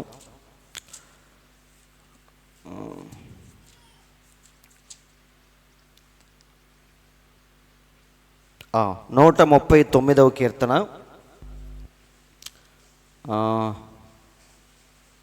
15 నుంచి చూద్దాం. 15 నుంచి 139వ కీర్తన 15వ వచనం నుండి చూడండి. నేను రహస్యమందు పుట్టిన నాడు, దాని అర్థం ఏంటో తెలుసు కదా మీకు? లైంగిక చర్య ద్వారా ఒక కణముగా తల్లి గర్భములోనికి మనం ఎప్పుడు ప్రవేశించామో ఎవ్వరికీ తెలియదు లోకంలో, అవునా? మన తల్లిదండ్రులకే తెలియదు, డాక్టర్కే తెలియదు. ఇంచుమించుగా చెప్తారు తప్ప, మీరు గైనకాలజిస్ట్ దగ్గరికి వెళ్ళండి, చివరిసారి ఎప్పుడు నువ్వు బయట ఉన్నావు అని అడుగుతారు. ఎల్ఎంపి అంటారు. దాన్ని బట్టి క్యాలిక్యులేట్ చేసి నువ్వు ఫలానా డేట్లో ప్రసవిస్తావని డేట్ ఇస్తారు, అవునా? కాబట్టి ఇవన్నీ ఏంటంటే అజంప్షన్స్, ఇంచుమించుగా చెప్పటం తప్ప ఎగ్జాక్ట్గా ఎవరికి తెలీదు. కానీ దేవునికి మాత్రం రహస్యముగా మనం ఎప్పుడు వెళ్ళామో దేవునికి తెలుసు. నేను రహస్యమందు పుట్టిన నాడు, భూమి యొక్క అగాధ స్థలములలో విచిత్రముగా నిర్మింపబడిన నాడు, నాకు కలిగిన ఎముకలను నీకు మరుగై ఉండలేదు. నేను పిండమునై ఉండగా నీ కన్నులు నన్ను చూచెను. నియమించబడిన దినములలో ఒక్కటైనా కాకమునుపే నా దినములన్నీ నీ గ్రంథములో లిఖితములాయెను. అవునా? కాబట్టి ఒక వ్యక్తి పుట్టంగానే చచ్చిపోతాడా? 2 రోజులకి చచ్చిపోతాడా? 100 ఏళ్ళు బతికి చచ్చిపోతాడా? మొత్తం రికార్డ్స్ ఎక్కడ ఉంటాయి? దేవుని దగ్గర కరెక్ట్గా ఉంటాయి. అంటున్నారండి. కాబట్టి ఇప్పుడు చిన్నపిల్లలకి పాపం అనేది లేదు. కాబట్టి ఖచ్చితంగా వారు ఏ వయసులో చచ్చిపోయినా సరే వారి పేర్లు దేవుడు ఆ యొక్క గొర్రెపిల్ల జీవగ్రంథంలో ఉంచితే వారు ఎక్కడున్నా సరే రక్షణ పొందుతారు. రక్షణ అంటే ఎత్తబడతారు, అవునా? రాకడ జరిగినా, సృష్టి ముగిసిపోయినా, ఎక్కడికి వెళ్ళినా సరే వారి పేర్లు మాత్రం దేవుడు మిస్ చేయడు. అందరికి అర్థమైందా? కాబట్టి చూడండి, ఇప్పుడు మనం చేయాల్సిందేంటి? పరిశుద్ధాత్మ యొక్క బాప్తిస్మమును నిజముగా పొందిన వ్యక్తి క్రీస్తు యొక్క శరీరములోనికి వచ్చి అతడు ఆత్మ యొక్క సంపూర్ణతను పొందును అంటున్నారు. ఆత్మ యొక్క సంపూర్ణత ఏంటి? ఇప్పుడు దేవుని దగ్గరికి మనందరం వచ్చాం. దేవుని ఆత్మ నిన్ను ఎంతో కొంత తాకిద్ది, నన్ను తాకిద్ది. చెప్పేటప్పుడు, వినేటప్పుడు నిన్ను తాకిద్ది. ఒకరిని గట్టిగా తాకిద్ది, వాళ్ళు లేచి ఏం చేస్తాడు? గంతులేస్తూ ఉంటాడు. ఒక ఆమె గబగబా వచ్చి ఎన్ని కాసులు కానుకేసింది? 2 కాసులు. ఆమె ఎవరు? మళ్ళీ బాగా డబ్బున్న స్త్రీనా? కాదు, తినటానికి ఆ డబ్బులు మాత్రమే ఉన్నాయి. కానీ దేవుని యొక్క ఆత్మ ఆమెను బలంగా తాకింది కాబట్టి ఏం చేసింది? ఆమె తీసుకొచ్చేసింది. అంటే ప్రతి ఒక్కరిని దేవుని ఆత్మ ఎంతో కొంత తాకుతూ ఉంటుంది. అందుకే నీకు ఇక్కడికి వచ్చినప్పుడు పశ్చాత్తాపం రావటం, నీకు తెలియకుండానే ఏడవటం, వాక్యములో ఆనందించటం, ఇవన్నీ దేనికోసం? దేవుని ఆత్మ మనల్ని తాకుతూ ఉంటుంది. అయితే ఇక్కడ ప్రవక్త ఏమంటున్నాడో చూడండి. పరిశుద్ధాత్మ యొక్క బాప్తిస్మమును పొందిన వ్యక్తి క్రీస్తు యొక్క శరీరములోనికి వచ్చి ఆత్మ యొక్క సంపూర్ణతను పొందును. అందరికి అర్థమైందా? పరిశుద్ధాత్మ వచ్చి నిన్ను అలా తాకి వెళ్ళిపోవటం కాదు, ఏదో చిరుగాల్లాగా అలా నీ మీదుగా వెళ్ళిపోవటం కాదు. అది పూర్తిగా ఏం చేసిద్ది, నీ లోపలికి వచ్చి కొలువు ఉంటుంది. అదే అంటున్నాడు, ఆత్మ యొక్క సంపూర్ణతను పొందును, అట్టివాడు ఎల్లప్పుడూ వాక్యములోనే ఉండును. అంటే తన జీవితాన్ని దేంతో చూసుకుంటా ఉంటాడు? గీటు రాయితో ఎలాగైతే బంగారాన్ని మనం టెస్ట్ చేస్తూ ఉంటామో, ఈ వాక్యం అనే గీటు రాయితో వాడి జీవితాన్ని ఏం చేసుకుంటా ఉంటాడు? ఎప్పటికప్పుడు టెస్ట్ చేసుకుంటా ఉంటాడు. పరిశుద్ధాత్మ బాప్తిసం పొందినట్లుగా అదే సూచన. అది పరిశుద్ధాత్మ బాప్తిస్మమును పొందినట్లుగా అదే సూచన. ఎగరటం గంతులేయటం కాదు. ఇప్పుడు యోధ తప్పిపోయాడా లేదా? యోధ ఆ విషయంలో తప్పిపోయాడు, అవునా? మిగతా శిష్యులందరూ పరిశుద్ధాత్మ యొక్క అనుభవం దగ్గరికి వెళ్తే యోధ ఇస్కరియోతు మాత్రం అక్కడ ఆగిపోయాడు. ఈరోజు చాలామంది జన సమూహములన్నీ కూడా అక్కడే తప్పిపోవచ్చున్నవి. యోధ ఎక్కడైతే తప్పిపోయాడో మనందరం కూడా అక్కడే తప్పిపోతున్నాం అని ప్రవక్త అంటున్నాడు. యోధ సేవ చేశాడు, అవునా? సంఘాలు కట్టాడు, దెయ్యాలు ఎల్లగొట్టాడు, అన్నీ చేశాడు. కానీ ఆఖరికి దేవుణ్ణి అప్పగించాడు. అది కూడా చాలదన్నట్టు ఉరేసుకొని చచ్చాడు తప్ప క్షమాపణ కోసం అడగలేదు, పరిశుద్ధాత్మ కోసం వేడుకోలేదు. కాబట్టి చాలామంది ఈరోజు జనసమూహములన్నీ అక్కడే తప్పిపోవచ్చున్నవి. చూడండి ఏమన్నాడు, వారు వాక్యములో సాగిపోకుండా తప్పిపోయినప్పుడు వారి పేర్లు జీవగ్రంథములో నుండి తీసివేయబడును. వింటున్నారండి? జీవగ్రంథంలో పేర్లు ఉండటం గొప్ప విషయమే, కానీ క్రియల్ని బట్టి దేవుడు ఏం చేస్తాడు? మధ్యలో వారి పేర్లు మధ్యలో తుడిపేస్తూ ఉంటాడు. యూదా ఇస్కరియోతు పేరు కూడా దేవుడు తీసేశాడు. అలాగే రేపు మన పేర్లు కూడా తుడిచి వేయొచ్చు. వింటున్నారు లేదా? ఎప్పుడు జీవగ్రంథంలో ఉంటే. అదే గొర్రెపిల్ల జీవగ్రంథంలో ఉంటే ఇక ఆ పేర్లు ఎన్నటికీ తుడిచివేయటం అనేది జరగదు. ఎందుకు జరగదు అంటే అంత పక్కాగా ఎందుకు చెప్తున్నానంటే ప్రవక్త, అసలు యేసయ్య భూమి మీదకి వచ్చి చనిపోయిందే వారి కోసం. మనందరం కట్టాల్సిన క్రయధనాన్ని దేవుడు కట్టేశాడు కాబట్టి ఇక శిక్ష అనేది మన మీదకి ఎంత మాత్రం కూడా రాదు. కాబట్టి మనం చేయాల్సిందేంటి? ఆత్మ యొక్క సంపూర్ణతను మనం పొందాలి. ఆత్మ యొక్క తాకిడి కాదు, అది అందరికి జరిగిద్ది. సో 12వ ప్రశ్నకు సమాధానం అది. ఇప్పుడు 13వ ప్రశ్నలోకి మనం వెళ్దాం.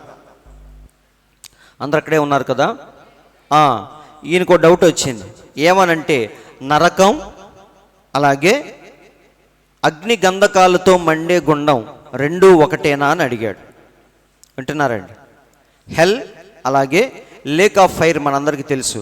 ఇప్పుడు ఈ నరకం పాతాళం రెండూ ఒకటేనా అని అడిగాడు. అగ్నిగుండం అంటే రెండవ మరణం అని మనం వింటున్నాం కదా. ఇప్పుడు అది పాతాళం ఒకటేనా అన్నాడు. మన ప్రవక్త ఏమన్నాడు? సరే మిమ్మల్ని అడుగుతున్నాను, చెప్పండి, రెండు ఒకటేనా? రెండు ఒకటి కాదు. వింటున్నారు లేదా? దేవదూతలు పాపం చేసినప్పుడు దేవుడు వారిని ఎక్కడ బంధించాడు?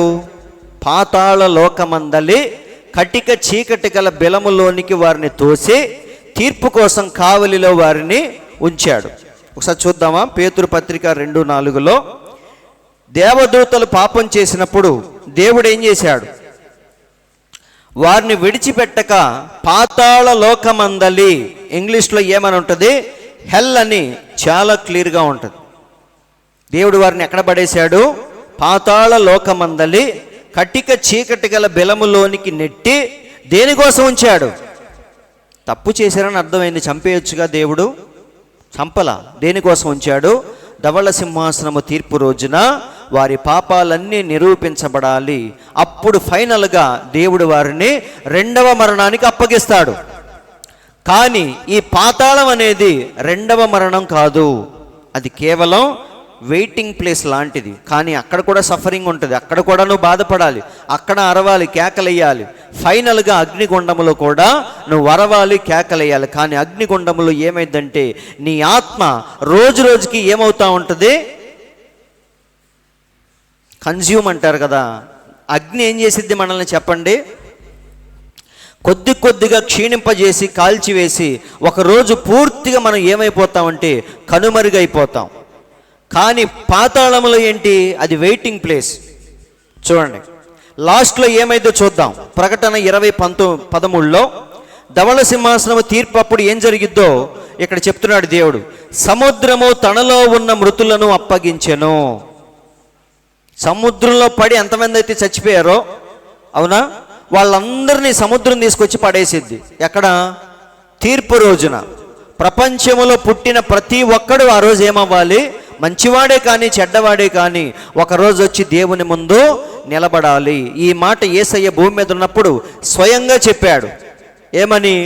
ఒక కాలము వచ్చుచున్నది, ఆ కాలమున నిద్రించిన వారందరూ, అంటే మంచివాళ్ళు చెడ్డవాళ్ళు అందరూ బయటికి వస్తారు అని యేసయ్య భూమి మీద ఉన్నప్పుడు యోహాను సువార్తలో చెప్పాడు. ఒకసారి చూద్దాం చిన్న మాట. 5వ అధ్యాయము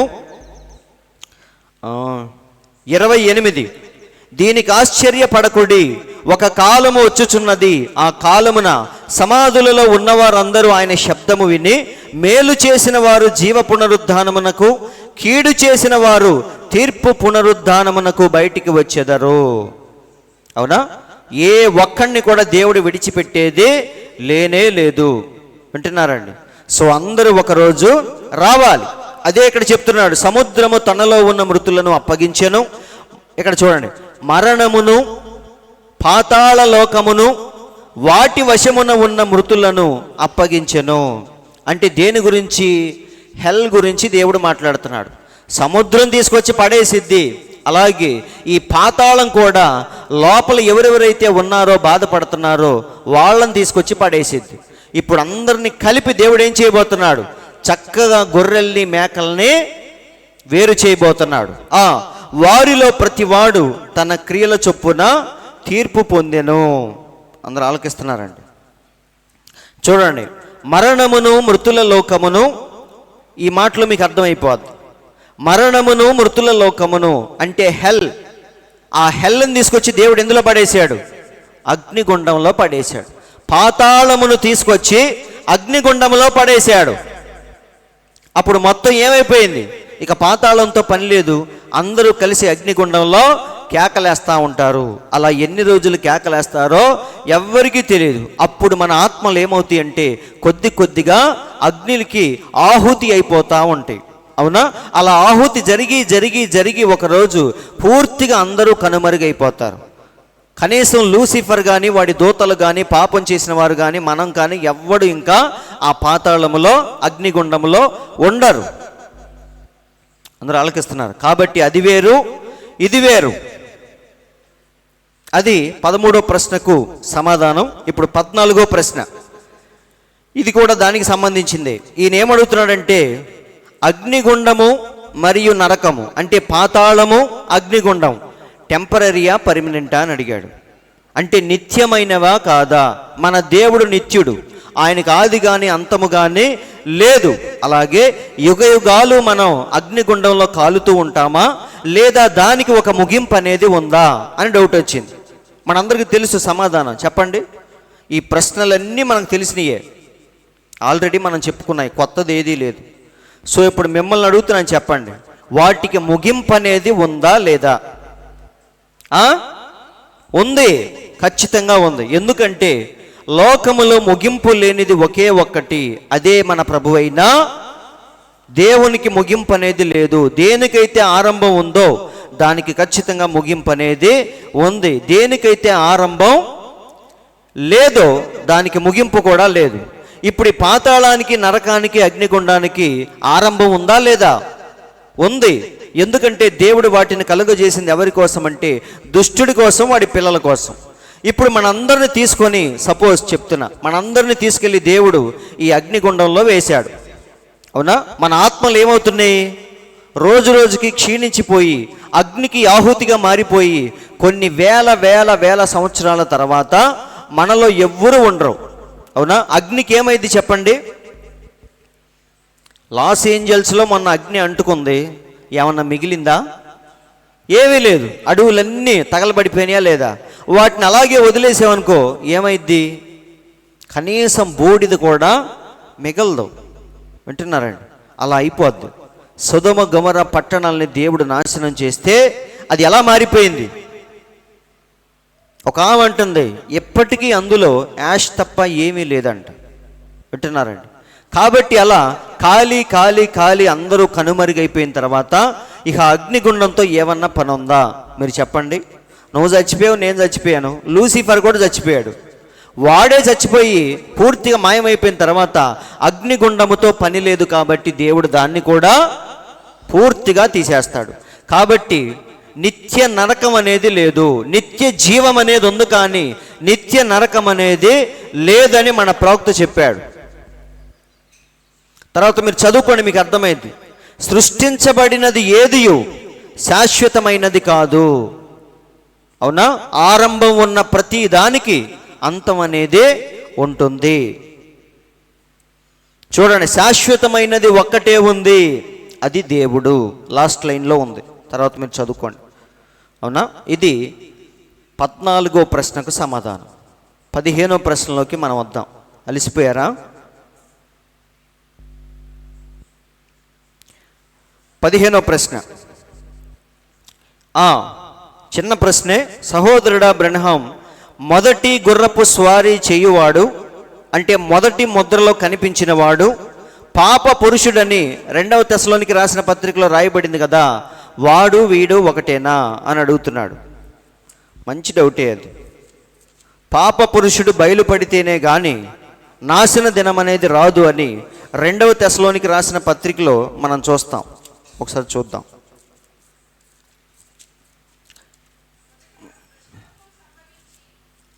ఎక్కడది? 2:3 2వ తెస్సలోనికి రాసిన పత్రిక 2వ అధ్యాయము 3వ వచనం చదవండి. మొదట ఏం సంభవించాలి? భ్రష్టత్వము సంభవించాలి. నాశన పాత్రుడగు పాప పురుషుడు బయలుపడితేనే గాని ఆ దినము రాదు. అవునా? దీని గురించి చాలా స్పష్టంగా పౌలు చెప్పాడు. ఫస్ట్ ఏం జరగాలి? పాపం విస్తరించాలి, పాప పురుషుడు పూర్తిగా బయలుపడాలి, దాని తర్వాతే ఆ ఉగ్రత దినం అనేది వచ్చింది అని చెప్పాడు. సో ఈ పాప పురుషుడు అక్కడ మనం చూసిన గుర్రాల మీద స్వారీ చేసేవాడు ఒకటేనా అని అడిగాడు. ఇప్పుడు మీరు చెప్పండి, ఒకటా కాదా? ఒకటే. ఎందుకంటే ఈ క్రీస్తు విరోధే రంగులు మార్చుకుంటూ వెళ్తున్నాడు. అవునా? పరిశుద్ధుల్లాగా కనిపించాడు మొదటి గుర్రం మీద. అందుకే ఈయన ఏమడిగాడు? ఫస్ట్ గుర్రం మీద కూర్చున్న ఆయనకి ఏమన్నా సంబంధం ఉందా అని. వాడు ఫస్ట్ గుర్రం మీద కూర్చున్నా సరే వాడు అపవాది. అవునా? తర్వాత గుర్రాలు మార్చాడు. లాస్ట్లో ఎలా మారుతాడు?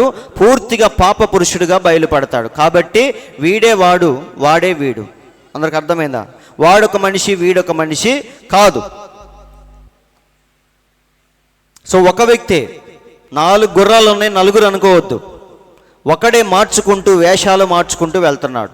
మన దేవుడు తండ్రిగా ఉన్నాడు, ఆయనే కుమారుడిగా వచ్చాడు, ఆయనే ఈరోజు పరిశుద్ధాత్ముడిగా ఉండి మనల్ని నడిపిస్తూ ఉన్నాడు. వాడు కూడా అలాగే క్రీస్తు విరోధి ఆత్మగా, నికులాయితుల ఆత్మగా సంఘములోనికి జొరబడి లాస్ట్లో ఎలా మారాడు? మహావేశ్యగా మారిపోయి పరిశుద్ధుల రక్తాన్ని తాగి మత్తుగా కూర్చొని ఉన్నాడు. అవునా? ఇప్పుడు వీడే 2వ తెస్సలోనికి రాసిన పత్రికలో పాప పురుషుడు. ఇప్పుడు 16వ ప్రశ్న. క్రీస్తు వధువులో కాకుండా వేరు వేరు శాఖల్లో తిరిగి జన్మించిన విశ్వాసులకు ఏమి జరుగుతుంది? తర్జుమా అలా ఉంది, నేను చెప్తాను. వర్తమానము నమ్మకుండా మత శాఖల్లో మంచిగా జీవించిన వారి పరిస్థితి ఏంటి? అది ఆయన అడిగింది. చాలామంది ఉన్నారు, వారికి ఉన్న విశ్వాసాన్ని కాపాడుకుంటూ దేవుని కొరకు నీతిగా జీవించిన వారు ఉన్నారు. కానీ వాళ్ళకున్న లోపం ఏంటంటే వర్తమానం నమ్మరు. అవునా? అవ్వ పాపం చేసిందంటే నమ్మరు వాళ్ళు. దేవుడు ఒక్కడే అంటే నమ్మరు. పాదశుద్ధి అంటే నమ్మరు. ఇవన్నీ నమ్మరు వాళ్ళు. కానీ దేవుడు అంటే ఎనలేని ప్రేమ. ఇప్పుడు వీళ్ళ పరిస్థితి ఏంటి అని అడిగాడు ఆయన. మనకు తెలుసు, చెప్పండి. దాని గురించి చెప్పి చెప్పి చెప్పి అవునా విసిగిపోయాం మనం. ఎవరు వాళ్ళు? బుద్ధి లేని కన్యకలు వాళ్ళే. ఈయన వేరేగా అడిగాడు. కాబట్టి చూడండి ప్రవక్త ఏమన్నాడు. సో ఇప్పుడు మిమ్మల్ని అడుగుతున్నాను, చెప్పండి, దేవుడు వారిని రక్షిస్తాడా లేదా? రక్షిస్తాడు. కానీ ఎలా? శ్రమల ద్వారా వారిని తన్నుకుంటా రక్తసిక్తం అయిపోయి చనిపోయి వాళ్ళు ఏమవ్వాలి? రెండవ పునరుద్ధానములో రావాలి. రెండవ పునరుద్ధానం అంటే ఏంటి? ఇందాక నేను చెప్పాను కదా, సముద్రము తనలో ఉన్న వారిని అప్పగించిద్ది, పాతాళము తనలో ఉన్న వారిని అప్పగించిద్ది. అప్పుడు దేవుడు గొర్రెల్ని మేకల్ని వేరు చేసినప్పుడు వీళ్ళు ఎక్కడి నుంచి ఉంటారు? కుడి వైపున ఉన్న గొర్రెల గుంపులో ఈ బుద్ధి లేని కన్యకలు కూడా నుంచుంటారు. అవునా? ఏంటి వారిలో లోపం అంటే, కన్యకలే నీతిగా జీవించారు, కానీ దేన్ని తిరస్కరించారు వాళ్ళు? వర్తమానాన్ని, ప్రవక్తను, పరిశుద్ధాత్మ బాప్తిస్మాన్ని, దీన్ని గడియ వర్తమానాన్ని తిరస్కరించారు. అవునా? అది కారణం ఏమైనా అయి ఉండొచ్చు. వారు మత శాఖల్లో ఇరుక్కుపోవటం వల్ల అయి ఉండొచ్చు, అర్థం కాకపోవటం వల్ల అయి ఉండొచ్చు. కారణాలు ఏమైనా కానీ వారు వర్తమానాన్ని తోసేశారు. కాబట్టి శ్రమల ద్వారా దేవుడు వారిని ఏం చేయబోతున్నాడు? విమోచించబోతున్నాడు. ఒకటి, వారు తీర్పులో నిలబడతారు, వారు చేసిన క్రియలన్నీ బయటికి రావాలి. ఇంకొక గమ్మత్తు ఏంటంటే, వారికి తీర్పు తీర్చేది ఎవరు? చెప్పండి, మిమ్మల్ని అడుగుతున్నాను. ఈ బుద్ధి లేని కన్యకలకి తీర్పు తీర్చేది ఎవరు? మనమే. వింటున్నారా లేదా? చూడండి, నేను చదువుతాను, చూడండి. వారు శ్రమల కాలములోనికి వెళతారు. వారు శ్రమల కాలములో హతసాక్షులుగా చేయబడి చివరిలో వస్తారు. చూడ, వచ్చిన తర్వాత వారి యొక్క తీర్పు 1000 ఏళ్ల పరిపాలన తర్వాత మొదటి పునరుద్ధానములో పైకి వచ్చేవాళ్ళు 1000 ఏళ్ల రాజ్య పరిపాలనలో పాల్గొంటారు. అవునా? ఈ 1000 ఏండ్లు కడమ మృతులు బ్రతకలేదు అని ప్రకటన గ్రంథంలో చక్కగా రాయబడింది. ఇది అయిపోయిన తర్వాత ధవళ సింహాసనము తీర్పు అప్పుడు వీళ్ళందరూ వస్తారు రెండవ పునరుద్ధానంలో. అప్పుడు దేవుడు వారిని ముందు తీర్పు తీరుస్తాడు. ఎందుకంటే బైబిల్ ఇలా చెబుతుంది, సజీవంగా మిగిలిన వారు చూడండి, చనిపోయిన వారు 1000 సంవత్సరములు గడుచు ముగిసే వరకు జీవించారు. అప్పుడు ఒక పునరుద్ధానం ఉంటుంది. ఆపై నీతిమంతులు మరియు అనీతిమంతులు వస్తారు, మంచివాళ్ళు చెడ్డవాళ్ళు అందరూ వస్తారు. క్రీస్తు మరియు వధువు ద్వారా తీర్పు పొందుతారు. అవునా? క్రీస్తు మరియు వధువు వారికి ఏం చేస్తారు? తీర్పు తీరుస్తారు. ఆయన పక్కన ఉన్న 1000 కొలది పరిచారకులు ఎవరు చెప్పండి? దానియేలు గ్రంథంలో మనం చూస్తే ఆయనకి ఎవరున్నారు? 1000 మంది పరిచారకులు ఉన్నారు మన దేవునికి. అవునా? పరిచర్య చేసేది ఎవరు? స్నేహితుడు పరిచర్య చేస్తాడా? తల్లిదండ్రులు చేస్తారా? భార్య చేసిద్దా? భార్య మాత్రమే పరిచర్య చేసింది. కాబట్టి దానియేలు గ్రంథంలో ఆయనకి 1000 మంది పరిచారకులు ఉన్నారని రాయబడింది.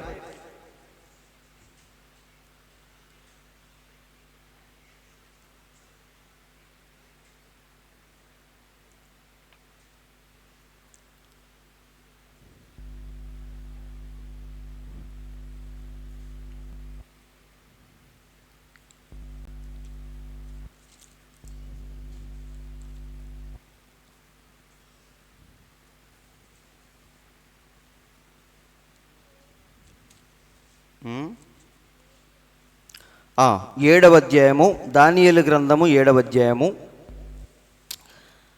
9వ వచనం, 7, 9.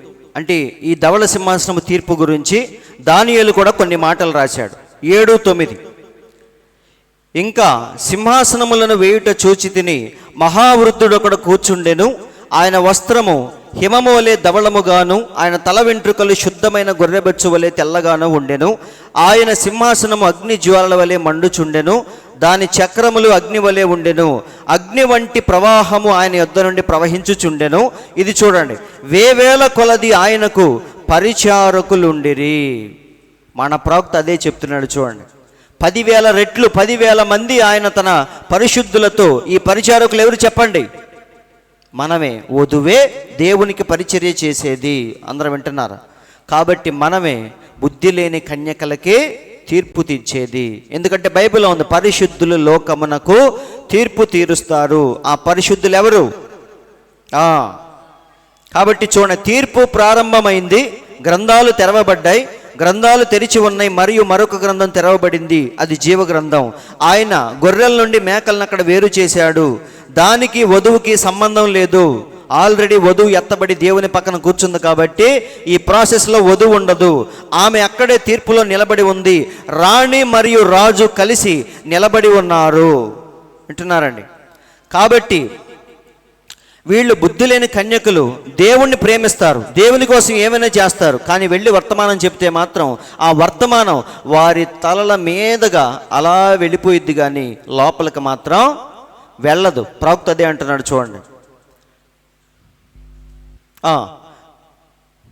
గొర్రెపిల్ల జీవ గ్రంథములో వారి పేరు ఉంటే తప్ప వారి తలల మీదుగా ఈ వర్తమానము వెళ్ళిపోతుంది. నువ్వు వెళ్ళి కాలానికో ప్రవక్త, 7వ దూత, ఒకటే బాప్తిసం ఇవన్నీ చెప్పావనుకో, వారు వింటారు కానీ గ్రహించలేరు. అది అలా వెళ్ళిపోతూ ఉంటుంది. కానీ దేవుడు అంటే ప్రాణం ఇచ్చేంత విశ్వాసం వారికి ఉంటుంది, కానీ వర్తమానాన్ని మాత్రం నమ్మరు. వారు మళ్ళీ లేపబడతారు మరియు విచారణ చేయబడతారు, తీర్పులో నిలబడతారు. వధువుకి తీర్పు లేదు, రెండవ మరణం లేదు, అసలు ఏమీ లేదు. వింటున్నారండి? కానీ వీరు మాత్రం తీర్పులో నిలబడాలి. వారి వారి క్రియలను బట్టి తీర్పు తీర్చబడాలి. దాని తర్వాత దేవుడు వారికి నిత్య జీవాన్ని అనుమతిస్తాడు. అనుమతించడం అంటే ఏంటి? సరే పొండి, అవునా? అది అలా ఇచ్చింది. కానీ వధువు మాత్రం హక్కు ద్వారా దాన్ని సంపాదించుకుంటుంది. ఇది 16వ ప్రశ్నకు సమాధానం. 17వ ప్రశ్నలోకి మనం వెళ్దాం. చూడండి, ఏలియా యొక్క ఆత్మతో వచ్చిన 7వ దూత ఎత్తబాటు తర్వాత ఈ 1,44,000 మంది దగ్గరికి వచ్చే ఏలియా లాంటి వ్యక్తి ఒకరేనా? ఇందాక ఆల్రెడీ మనం చూసాం. 10వ ప్రశ్న అదే. ఏమని? ఎలాంటి ఏలియా వస్తాడు? 1,44,000 మంది దగ్గరికి వచ్చే ఏలియా ఎలాంటి వాడు? దానికి ఆల్రెడీ ప్రవక్త చెప్పాడు, అవునా? చూడండి, వ్యక్తి వేరే కానీ అభిషేకం మాత్రం ఎవరిది? ఏలియా యొక్క అభిషేకాన్ని దేవుడిస్తాడు అని ప్రవక్త నమ్మాడు. కానీ ఎగ్జాక్ట్గా అలాగే జరిగిద్దని చెప్పలా, అవునా?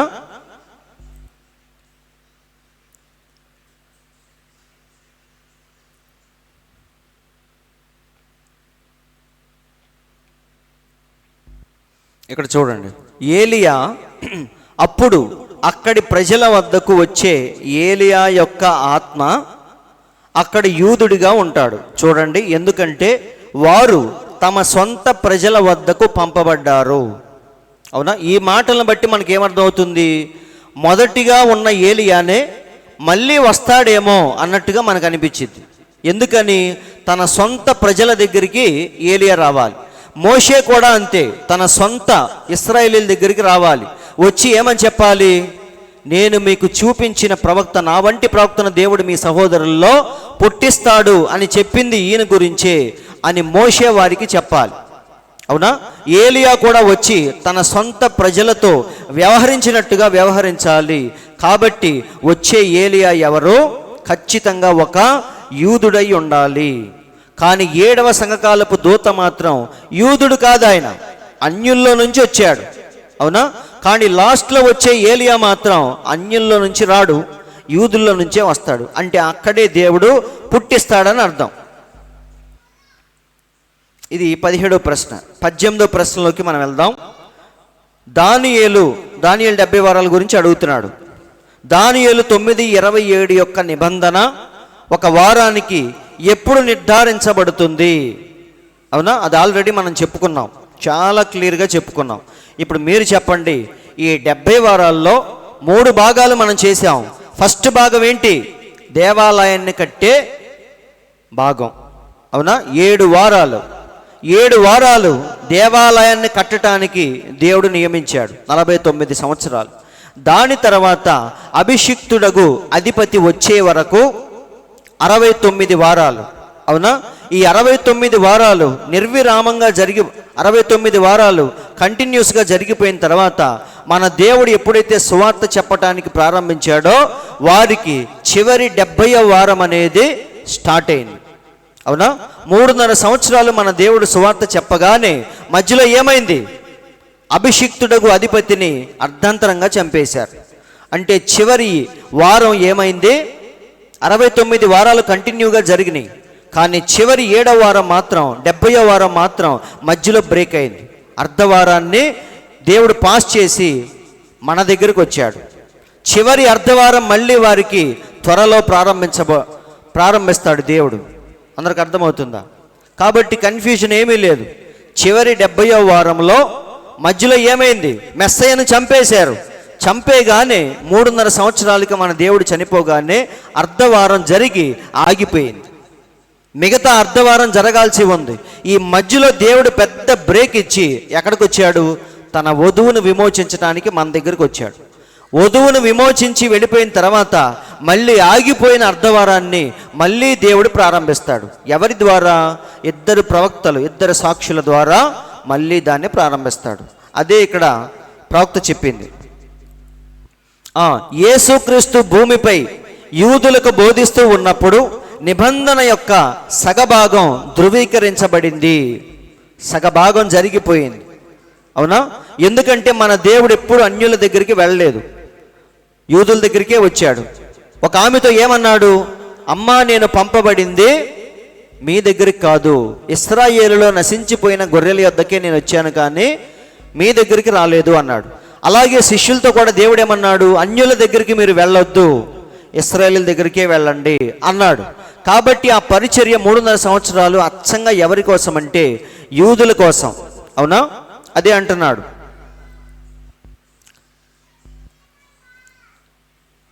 అక్కడ ఆగిపోయింది. మళ్ళీ దేవుడు ఎప్పుడు ప్రారంభిస్తాడు?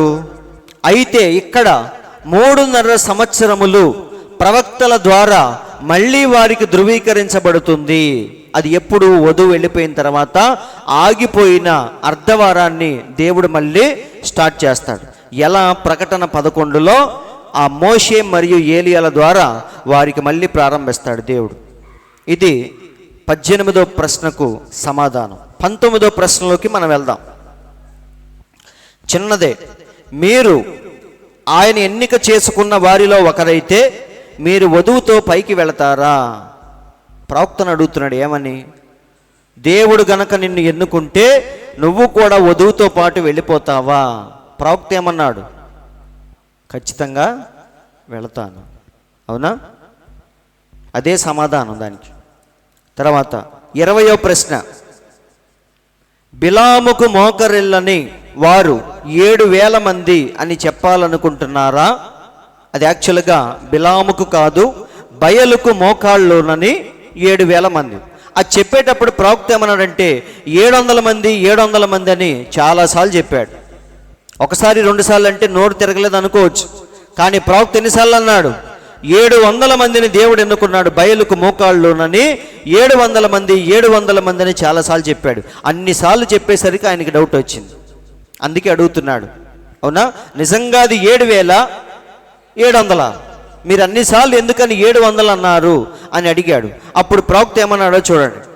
7,000 అని నేను చెప్పాలనుకుంటున్నాను, అందుకు నన్ను క్షమించండి. చూసారా? అది కేవలం ఒక మాట తీరు. అవునా? చెబుతూ ఉన్నప్పుడు ఫ్లోలో ఏమవుతుంది? 700 మంది 700 మంది అని చెప్పాడే కానీ నిజానికి 700 మంది కాదు, అది 7,000 మంది. ఇప్పుడు పట్టుకునే వాళ్ళు ఏం చేస్తారు?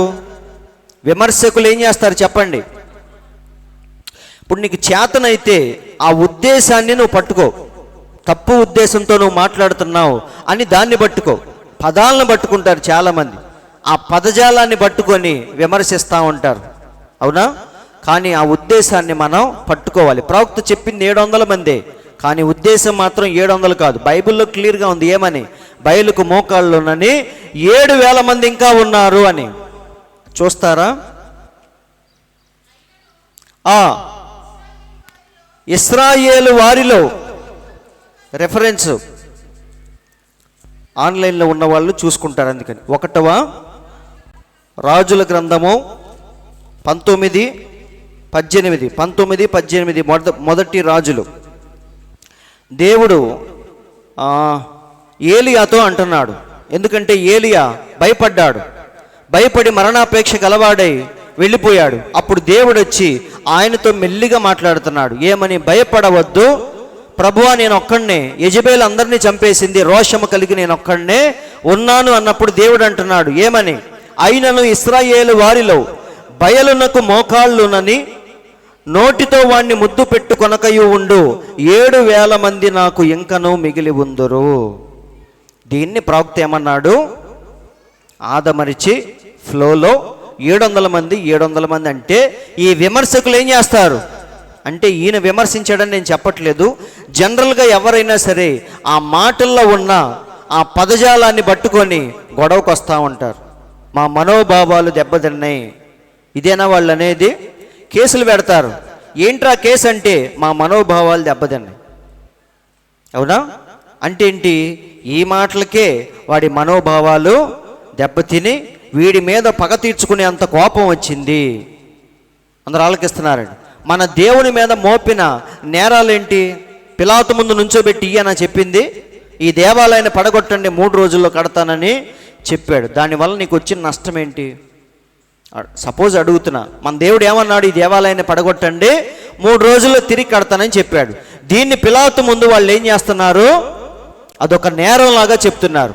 అందుకే పిలాతు ఏమన్నాడు? అసలు మీరు చెప్పే దాంట్లో మ్యాటరే లేదన్నాడు. అవునా?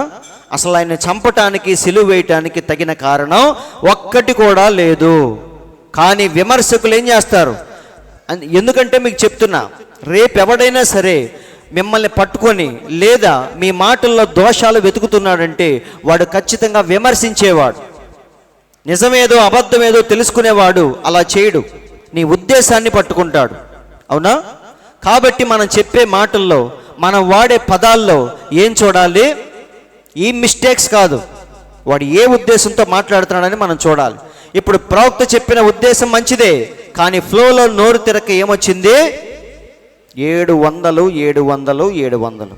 అందుకే దానికి పాపం క్షమాపణ అడుగుతున్నాడు. చూడండి, లెక్కైతే చెప్పొచ్చు ఆయన 7,000 అని నాకు తెలుసు, నేను 700 అని చెప్పవలసి వచ్చింది. నా ఉద్దేశం కేవలం 700 కాదు. నేను లేఖనము నుండి చదవలేదు, నేను మాట్లాడుతున్నప్పుడు అది అలా నా మనసులో నుండి వచ్చేసింది. మరియు నేను 7,000కు బదులుగా 700 అని చెప్పాను. నేను ప్రతిసారి తప్పులు చేస్తాను, నేను ఖచ్చితంగా ఒక మొద్దును, కాబట్టి మీరు నన్ను క్షమించండి. ఆయన ప్రవక్త ఉండి ప్రపంచాన్ని 7 సార్లు తిరిగిన వ్యక్తి సంఘాన్ని ఏమడుగుతున్నాడు? ఆయన క్షమాపణ అడుగుతున్నాడు. యేసయ్య భూమి మీదకి వచ్చినప్పుడు ఎప్పుడైనా క్షమించమని ఎవరినైనా అడిగాడా? మీరు గమనించారా? ఎన్నోసార్లు ప్రార్థన చేశాడు తండ్రికి, కానీ ఒక్కసారి మనం ప్రార్థన చేస్తే ఏమని చేస్తాం చెప్పండి? కంపల్సరిగా ఒక్కసారన్నా మనం ఏం చేస్తాం? ప్రభువా ఈ పాపిని క్షమించు అంటామా లేదా? ఒక్కసారైనా అంటాం. మన దేవుడు తండ్రికి అన్నిసార్లు ప్రార్థన చేసి ఒక్కసారన్నా నన్ను క్షమించు, నేను పాపిని, నన్ను కరుణించి, ఇలాంటి మాటలు ఏమన్నా వాడాడా?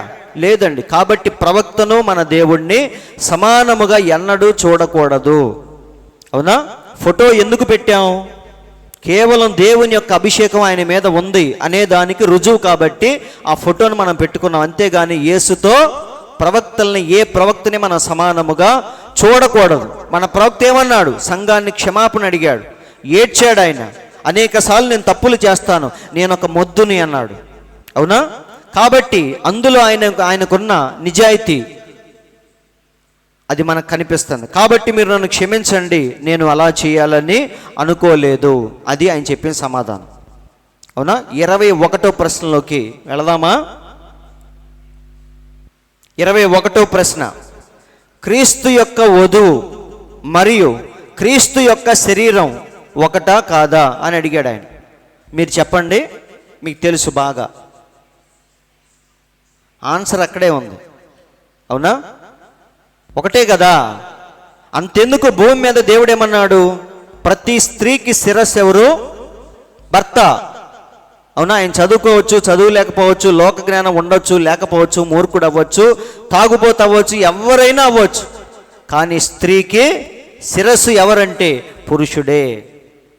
అవునా? అందుకే మీరు గమనించండి, రోజు తాగొచ్చాడని ఏమ భర్తను కొట్టినా సరే, ఒకరోజు భర్త చనిపోయాడు అనుకో, ఆమె జీవితం ఏమైపోద్ది? ఒక ఉంది, భర్తను తాగొచ్చినప్పుడల్లా భర్తను కొడతా ఉంటుంది, హింసిస్తూ ఉంటుంది. ఒకరోజు తట్టుకోలేక కిరసనాల మీద పోసుకొని చచ్చిపోయాడు. హాస్పిటల్లో ఉన్నప్పుడు ఇక ఆయన చెప్పాడంట చివరి మాటలు, పిల్లల్ని జాగ్రత్తగా చూసుకో అది ఇది అని. ఇక చనిపోయిన తర్వాత నుంచి ఆమెకి అసలైన టార్చర్ మొదలైంది. భర్త ఉన్నప్పుడు ఆయన విలువ తెలియలా, ఎందుకు ఈడు నాకు అనుకుంది. కానీ చనిపోయిన తర్వాత అసలు ఆమె జీవితానికి అర్థం లేకుండా పోయింది. ఎవ్వరూ ఆమెను మనిషిలాగా కనీసం లెక్కేరు. చిన్న చిన్న పిల్లలు, వాళ్ళని పెట్టుకొని ఆమె బతకటం చాలా ఇబ్బంది పడింది. వింటున్నారండి? కాబట్టి దేవుడిచ్చిన భర్త వాడు ఎలాంటి వాడైనా సరే, నేను పోయిన వారం చెప్పాను, నీకు మరీ ఇబ్బందిగా ఉంటే మనం ఏం చేయొచ్చు, వాడికి దూరముగా ఉండొచ్చు, కానీ వేరొక వ్యక్తిని మనం ఆశ్రయించకూడదు. కాబట్టి లోకములోనే స్త్రీకి భర్త పురుషుడైనప్పుడు సంఘానికి శిరస్సు ఎవరు? ప్రభువైన లేఖనాలు చాలా ఉన్నాయి, చూపించాల్సిన పని లేదు. పౌలు ఎఫెసీయులకు రాసిన పత్రికలో స్పష్టంగా చెప్తున్నాడు, ఏమని? అటువలే స్త్రీలారా మీ భర్తలకు లోబడి ఉండండి, భర్తలారా మీ భార్యలను ప్రేమించండి. అటువలే క్రీస్తు కూడా సంఘమును పోషించి ఏం చేస్తున్నాడు? అది ముడతైనను మచ్చైనను కళంకము లేకుండా. ఒక్కసారి నేను చెప్తాను. ఎక్కడ చదవండి, 25. పురుషులారా మీరు మీ భార్యలను ప్రేమించండి. ఒకసారి 22 చదవండి. స్త్రీలారా ప్రభువునకు వలె మీ సొంత పురుషులకు లోబడి ఉండండి. క్రీస్తు సంఘమునకు శిరస్సయ్యున్నలాగున పురుషుడు భార్యకు శిరస్సయ్యున్నాడు. అవునా? ఇక ఆ మాటలన్నీ మీరు చదువుకోండి, మీకు అర్థమైంది. వింటున్నారండి?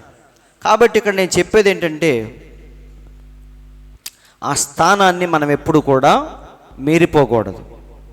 నీ భర్త ఒకవేళ లోక జ్ఞానం లేనివాడైతే నువ్వే ఆయనకి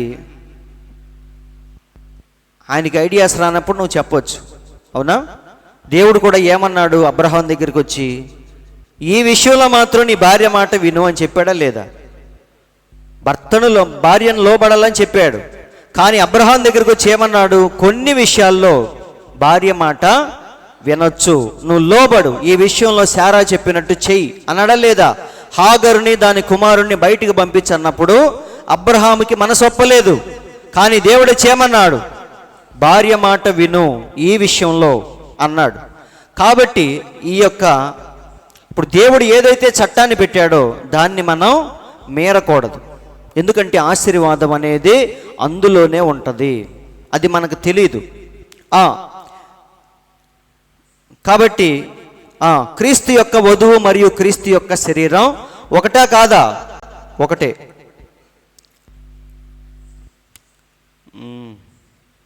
సరే, తర్వాత ఇది మీరు చదువుకోండి, మీకు అర్థమైంది.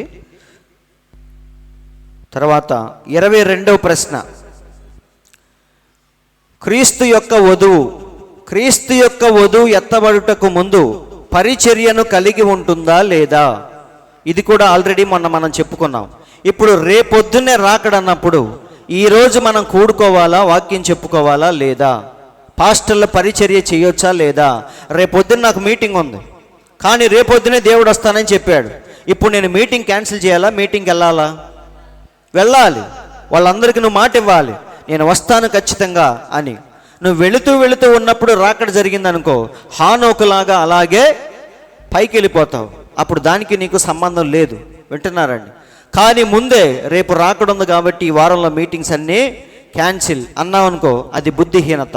కాబట్టి ప్రవక్త అంటున్నాడు, అలాంటి క్వశ్చనే అడిగాడు, క్రీస్తు యొక్క వధువు ఎత్తబాటుకు ముందు పరిచర్య కలిగి ఉంటుందా? ఎత్తబడేదానికి ముందు ఖచ్చితంగా పరిచర్యను కలిగి ఉంటుంది. అది ప్రవక్త చెప్పిన సమాధానం. తప్పకుండా ప్రస్తుతం జరుగుతున్నది అదే. చూడండి, ఖచ్చితంగా క్రీస్తు యొక్క వధువు కలిగి ఉంటుంది. క్రీస్తు యొక్క వధువే ఈ గడియ యొక్క వర్తమానం అయి ఉన్నది. అసలు ఈ గడియ వర్తమానమే ఎవరు? వధువే ఆ గడియకు సంబంధించిన వర్తమానం. ఇప్పుడు ఎవరైనా ఈ గడియ వర్తమానం ఏంటి అని తెలుసుకోవాలనుకున్నారనుకో, వచ్చి ఆయన వధువుని జాగ్రత్తగా పరీక్షిస్తే చాలు, వాళ్ళకి అర్థమైపోద్ది. ఏమని? ఈ గడియ వర్తమానం ఇక్కడే ఉంది అని. అదే అంటున్నాడు. కాబట్టి మనం ఖచ్చితంగా అపోస్తులను, ప్రవక్తలను, బోధకులను, సువార్థికులను మరియు కాపరులను కలిగి ఉంటుంది. రాకడకు ముందు ఇవన్నీ జరగాల్సిందే, ఏది ఆపే పని లేదు అంటున్నాడు. అవునా?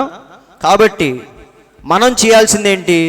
రేపు రాకడని తెలిసినా సరే మన ప్రోగ్రామ్స్ అన్నీ ఫిక్స్ చేసుకోవచ్చు. నువ్వు ఊరు వెళ్ళాలంటే ఊరు వెళ్తానని చెప్పవచ్చు, కానీ దేన్ని సిద్ధం చేసుకోవాలి? నీ హృదయాన్ని మాత్రం ఎప్పటికప్పుడు సరి చేసుకోవాలి. కాబట్టి ఒక మనిషి పెద్దవాడు అయితే, ఇది మంచి మాట, ఒక మనిషి పెద్దవాడైతే సరే, కానీ అతను సామాన్యముగా మారేంత పెద్దవాడైతే అప్పుడు నిజంగా దేవుణ్ణి చూస్తాడు. పెద్దవాడు అవటం అంటే ఏంటి? మనిషి పెద్దవాడు అవటం అంటే అర్థం ఏంటి చెప్పండి? ఆలోచనలోనే కాదు, వింటున్నారండి, దేవుని గురించి తెలుసుకోవటం, వాక్య ప్రకారంగా జీవించటం. అలాగే ప్రవక్త ఏమంటున్నాడంటే నువ్వు సామాన్యముగా మారిపోవాలి. ఇది ఎవడు చేయలేడు. గొప్పోడయ్యే కొద్దీ గొప్ప హోదానే కోరుకుంటాడు తప్ప సామాన్యతలకు రావటానికి ఎవడో ఇష్టపడ్డావు. అవునా?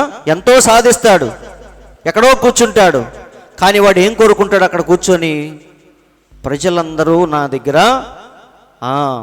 చాలామంది ఇది పాటిస్తారు. వర్తమానంలో కూడా చూశాను నేను. విశ్వాసులను ఎక్కడ కూర్చోబెట్టుకుంటారు? కింద కూర్చోబెట్టుకొని వాళ్ళు కుర్చీలో కూర్చొని కాళ్ళు ఎత్తించుకోవటం. అవునా?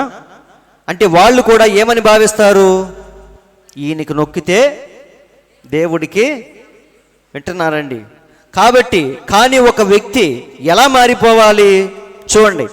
కానీ అతను సామాన్యముగా మారకపోతే ఆయనను ఎప్పటికీ మనం చూడలేము. దేవుణ్ణి మనం చూడాలంటే ఎలా మారిపోవాలి? సామాన్యముగా మారేంత గొప్పవాడవ్వాలి.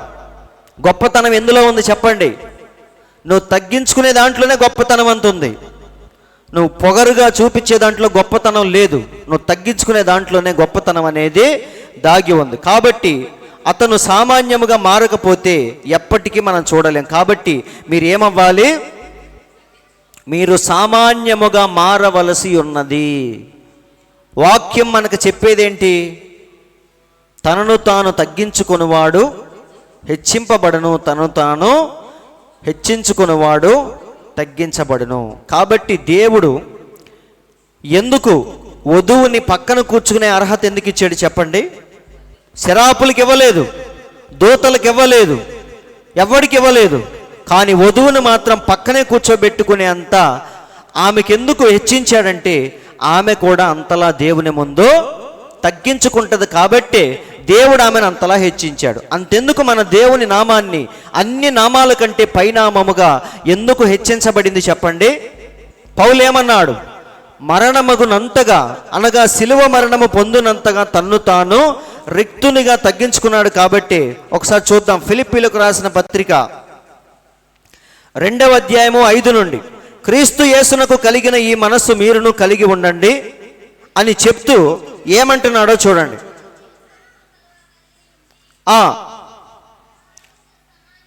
దేవునితో సమానముగా ఉండుట విడిచిపెట్టకూడని భాగ్యమని ఎంచుకొనలేదు, కానీ మనుష్యుల పోలికగా పుట్టి. ఇక్కడ మనం దేవుని యొక్క తగ్గింపు ఎంత గొప్పదో ఇక్కడ మనం చూడొచ్చు. నువ్వు తగ్గించుకోవటానికి 100 సార్లు ఆలోచిస్తావు. అవునా? గొప్ప హోదాలోకి, పొజిషన్లోకి మనం వెళ్ళిపోయిన తర్వాత మనిషిని మనిషిగా ప్రేమించాలంటే మనం చాలా ఆలోచిస్తాం.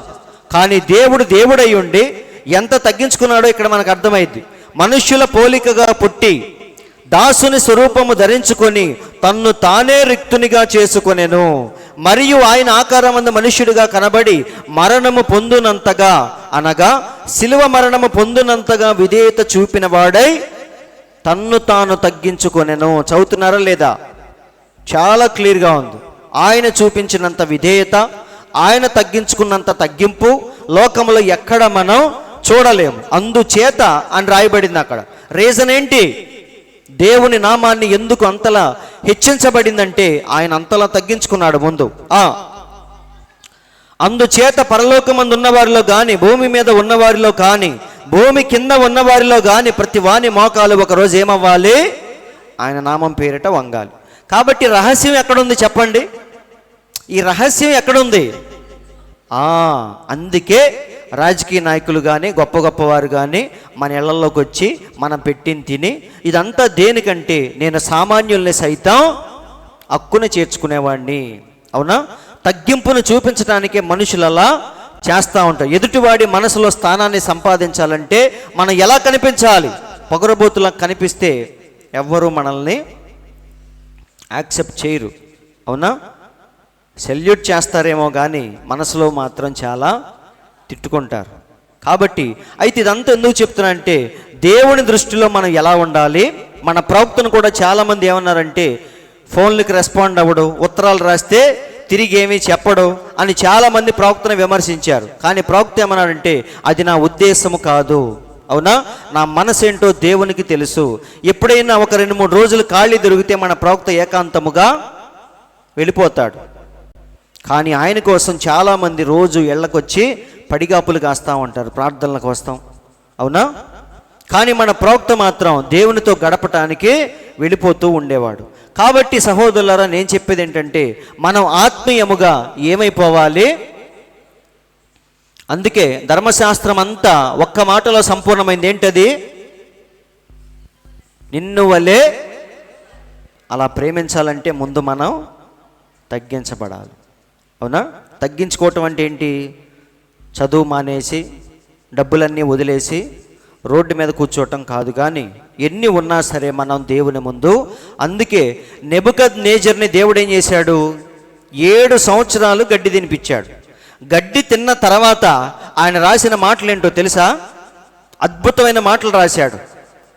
గడ్డి తినక ముందు నేనే గొప్ప అనుకున్నాడు. కానీ గడ్డి తిన్న తర్వాత ఆయన రాసిన మాటలు, శాసనాలు ఏంటో ఒక్కసారి చూద్దాం. అంటే సందర్భం వచ్చింది కాబట్టి చూద్దాం.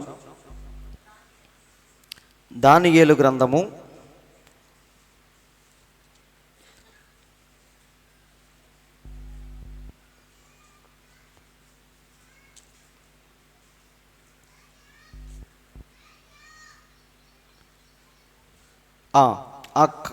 34వ వచనం, 4:34, 4వ అధ్యాయము 34వ వచనం.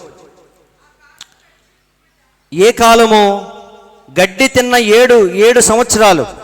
ఆ కాలము గడిచిన పిమ్మట నెబుకద్నెజరును నేను మరల మానవ బుద్ధి కలవాడనై నా కండ్లు ఆకాశము తట్టు ఎత్తి. ఇప్పుడు దాకా ఎటు చూశాడు? నేనే. అవునా? నాకు సేవ చేయటానికే వీళ్ళందరూ అనుకున్నాడు. కానీ గడ్డి మేసిన తర్వాత ఇప్పుడు ఎటు చూస్తున్నాడు? అందరినీ మించిన ఒక ఆయన పైన ఉన్నాడు. కండ్లు ఎత్తి చిరంజీవియు సర్వోన్నతుడకు దేవుని స్తోత్రము చేసి గణపరిచి స్తుతించి తిని. ఆయన అంటున్నాడు, స్తుతించి తిని. ఆయన ఆధిపత్యము చిరకాలము వరకు, ఆయన రాజ్యము తరతరములకు ఉన్నవి. భూనివాసులందరూ ఆయన దృష్టికి ఎన్నికకు రానివారు. ఆయన పరలోక సేన ఎడలను భూనివాసుల ఎడలను తన చిత్తము చొప్పున జరిగించువాడు. ఆయన చెయ్యి పట్టుకొని నీవేమి చేయుచున్నావని ఆయనతో చెప్పుటకు ఎవడు సమర్థుడు కాడు. ఆ సమయమందు నా బుద్ధి మరలా నాకు వచ్చెను. రాజ్య సంబంధమగు ప్రభావము, నా ఘనత, నా తేజస్సు నాకు కలిగెను. నాకు మంత్రులను, నా కింద అధిపతులను, నా యొద్ద ఆలోచన చెయ్యువారును వచ్చిరి. నా రాజ్యము నాకు స్థిరపడగా నేను మరి ఎక్కువ ఘనత పొంది తిని. ఈలాగు నెబుకద్నెజరును నేను పరలోకపు రాజు యొక్క కార్యములన్నీ నిత్యములను. ఇది చదవండి, మీకు అర్థమైంది. ఆయన మార్గములు న్యాయములునై ఉన్నవనియు. ఇది చూడాలి. ఈ మాట కోసం చదివించా నేను. గర్వముతో నటించు వారిని ఆయన అణపశక్తుడనియు ఆయనను స్తుతించుచు కొనియాడుచు ఘనపరచుచున్నాను. ఎంత మార్పు చూడండి, నెబుకద్నెజర్లో ఎంత మార్పు వచ్చింది గడ్డి తిన్న తర్వాత. కాబట్టి నేను చెప్పేది ఏంటంటే మనుషులకి దేవుడు ఎప్పుడు కూడా ఆ సామాన్యతను నేర్పించడానికే ప్రయత్నించాడు. ఇప్పుడు నెబుకద్నెజర్ అంటే కోపంతో కాదు దేవుడు చేసింది. అవునా? సామాన్యత అంటే ఏంటో తెలుసుకోవాలి. మనిషిని మనిషిగా ప్రేమించాలి. నువ్వు రాజు అయి ఉండొచ్చు, కానీ నీ కింద సేవకుడిని కూడా నువ్వు ఎలా చూడాలి? నాతో సమానమే అనుకోవాలి. కాబట్టి ఇక్కడ ప్రవక్త ఏమంటున్నాడు? పెద్దవాడు అవటం అంటే ఏదో సాధించటం కాదు, కానీ అతడు సామాన్యుడిగా మారేంత పెద్దవాడైతే అప్పుడు అతను దేవుణ్ణి కనుగొంటాడు. కానీ అతను సామాన్యముగా మారకపోతే ఆయనను ఎప్పటికీ చూడలేడు. కాబట్టి మీరు సామాన్యముగా మారవలసి ఉన్నది. ఇది 22వ ప్రశ్నకు సమాధానం. 23వ ప్రశ్న ఇదొక్కటి చెప్పుకొని ఆపుదామా? సరేనా? అవునని చెప్పట్లా, కాదని చెప్పట్లా. అంటే దాని అర్థం ఏంటి? అర్జెంటుగా ఆపేయాలి. వింటున్నారండి? ఆపేస్తా. ఇది ఒక్కటి చూసి ఇది పెద్దదైతే ఆపేస్తాను, చిన్నదైతే మనం చెప్పుకుందాం. ప్రకటన 5:9 గొర్రెపిల్ల జీవగ్రంథాన్ని బయటికి తీసుకున్నప్పుడు, గొర్రెపిల్ల జీవగ్రంథం కాదు ఇది, యాక్చువల్గా 7 ముద్రల పుస్తకాన్ని తీసుకుంటాడు. 5వ అధ్యాయంలో జరిగిందేంటి? ఆ పుస్తకాన్ని ఎవరు విప్పటానికి యోగ్యుడు లేనందున యోహాను ఏడుస్తాడు. అవునా? అప్పుడు ఒక దూత వచ్చి ఏమన్నాడు? ఏడవద్దు, యూదా గోత్రపు సింహం తీసుకోవటానికి జయం పొందింది అని. అప్పుడు చూస్తే ఎవరు వచ్చారు? గొర్రెపిల్ల వచ్చింది. వధించబడిన గొర్రెపిల్ల వచ్చి ఏ గ్రంథాన్ని తీసుకుంది? 7 ముద్రల పుస్తకాన్ని తీసుకొని ఇది నేను విప్పటానికి యోగ్యుణ్ణి అని ఎప్పుడైతే చెప్పిందో అప్పుడు ఏం జరిగింది? అందరూ కలిసి మన దేవునికి స్తోత్రగానాలు చేశారు, గట్టి గట్టిగా జయధ్వనులు చేశారు. ఇప్పుడు ఈయనకు వచ్చిన డౌట్ ఏంటంటే, ఇప్పుడు అలా అరిచి పాట పాడారు కదా, ఈ పాట పాడింది ఎవరు? పరిశుద్ధులా? అంటే దేవుని పక్కనున్న వధువా అని అడుగుతున్నాడు. వింటున్నారండి? క్వశ్చన్ అర్థమైందా మీకు? క్వశ్చన్ అర్థమైతే ఆన్సర్ ఖచ్చితంగా రాస్తాడు పిల్లోడు. వాడికి క్వశ్చన్ అర్థం కాలేదంటే ఖచ్చితంగా ఒక్క మొక్క కూడా రాయడు. అలాగే క్వశ్చన్ అర్థం చేసుకోండి. 5వ అధ్యాయంలో గొర్రెపిల్ల వచ్చి ఏం చేసింది? ఆ పుస్తకాన్ని నేను విప్పుతాను అని చెప్పగానే పరలోకమంతా ఒక్కసారిగా లేచి నిలబడి ఆయనకేం చేశారు? జయధ్వనులు చేశారు, స్తోత్రగానాలు చేశారు, పాటలు పాడారు. ఇలా పాడింది ఎవరు? పరిశుద్ధులా, వధువా, ఎవరు అని అడుగుతున్నాడు. ఇప్పుడు మీకు అర్థమైపోయే ఉంటుంది ఎవరై ఉంటారు. దూతలు, అలాగే 4 జీవులు. ఎందుకు చెప్పండి? పరిశుద్ధులు ఎందుకు కాదు? పరిశుద్ధులు ఎందుకు కాదంటే అప్పటికింకా పరిశుద్ధులు పైకి వెళ్ళలేదు. ఎందుకంటే అప్పటికింకా గొర్రెపిల్ల పుస్తకాన్ని తెరవలేదు. 5వ అధ్యాయంలో కేవలం పుస్తకాన్ని తీసుకుంది, నేను విప్పుతాను అని చెప్పింది. ఆ మాటకు అందరూ ఏం చేశారు? లేచి అందరూ జయధ్వనులు చేశారు. 6వ అధ్యాయంలోనికి మనం వస్తే మొదటి ముద్ర విప్పబడింది. అవునా? ప్రకటన 10లో దేవుడు వచ్చి 7 ఉరుములు ఉరిమినప్పుడు వాటి యొక్క వివరణ అక్కడ మనం చూస్తాం. అవునా? కాబట్టి 5వ అధ్యాయంలో ఇంకా ఆ విమోచన పథకం అంటే దేవుడు పూర్తిగా వారిని లీగల్గా దేవుడు వారిని ఇంకా సొంతం చేసుకోలేదు. కాబట్టి పరలోకములో పరిశుద్ధులు లేరు. ఎవరున్నారు? కేవలం 4 జీవులు, 24 పెద్దలు. కాబట్టి వీళ్ళు ఏం చేశారు? కిరీటాలు తీసి ఆయనకి స్తోత్రగానాలు చేశారు. నేను చదువుతాను,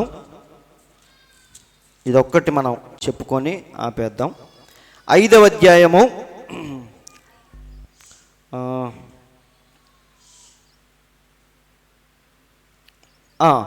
8వ వచనం మనం చూద్దాం. ఆయన దాన్ని తీసుకున్నప్పుడు, ఎవరు ఆయన అంటే వధించబడిన గొర్రెపిల్ల.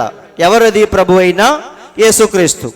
ఆయన దాన్ని తీసుకున్నప్పుడు ఆ 4 జీవులను, వీణలను, ధూప ద్రవ్యములతో నిండిన సువర్ణ పాత్రలను పట్టుకొని ఉన్న ఆ 24 పెద్దలను ఆ గొర్రెపిల్ల ఎదుట సాగిలపడిరి. ఈ పాత్రలు పరిశుద్ధుల ప్రార్థనలు.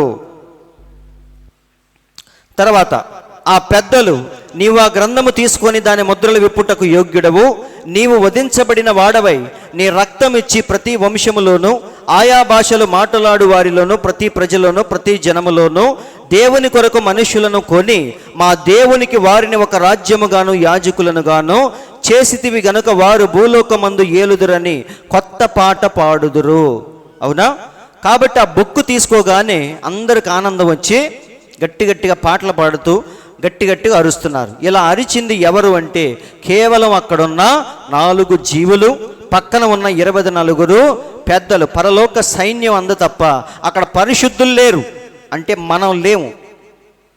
అదే అంటున్నాడు ప్రవక్త. చూడండి, మీరు గమనిస్తే వీరు పరిశుద్ధులు కాదు, ఆయన తన ఆస్తిపై ఇంకా అధికారము పొందలేదు. పుస్తకం తీసుకున్నాడు అంతే. వారు పరిశుద్ధులు కాదు. మీరు గమనిస్తే వాళ్ళు ఎవరు? వారు పెద్దలు మరియు జీవులు. వారు పాడుతున్నారు, అందరూ ఆలకిస్తున్నారండి. కాబట్టి మీరు గ్రంథాన్ని తీసుకున్నటకును మరియు తెరచుటకును నీవే అర్హుడు అని వారు ఒక కొత్త పాట పాడారు. చూసారా, దేవుడు మనల్ని విమోచించి యాజకులుగా, రాజులుగా చేశాడు. అది పరలోకమునకు సంబంధించిన సమూహం, ఇంకా విమోచింపబడలేదు.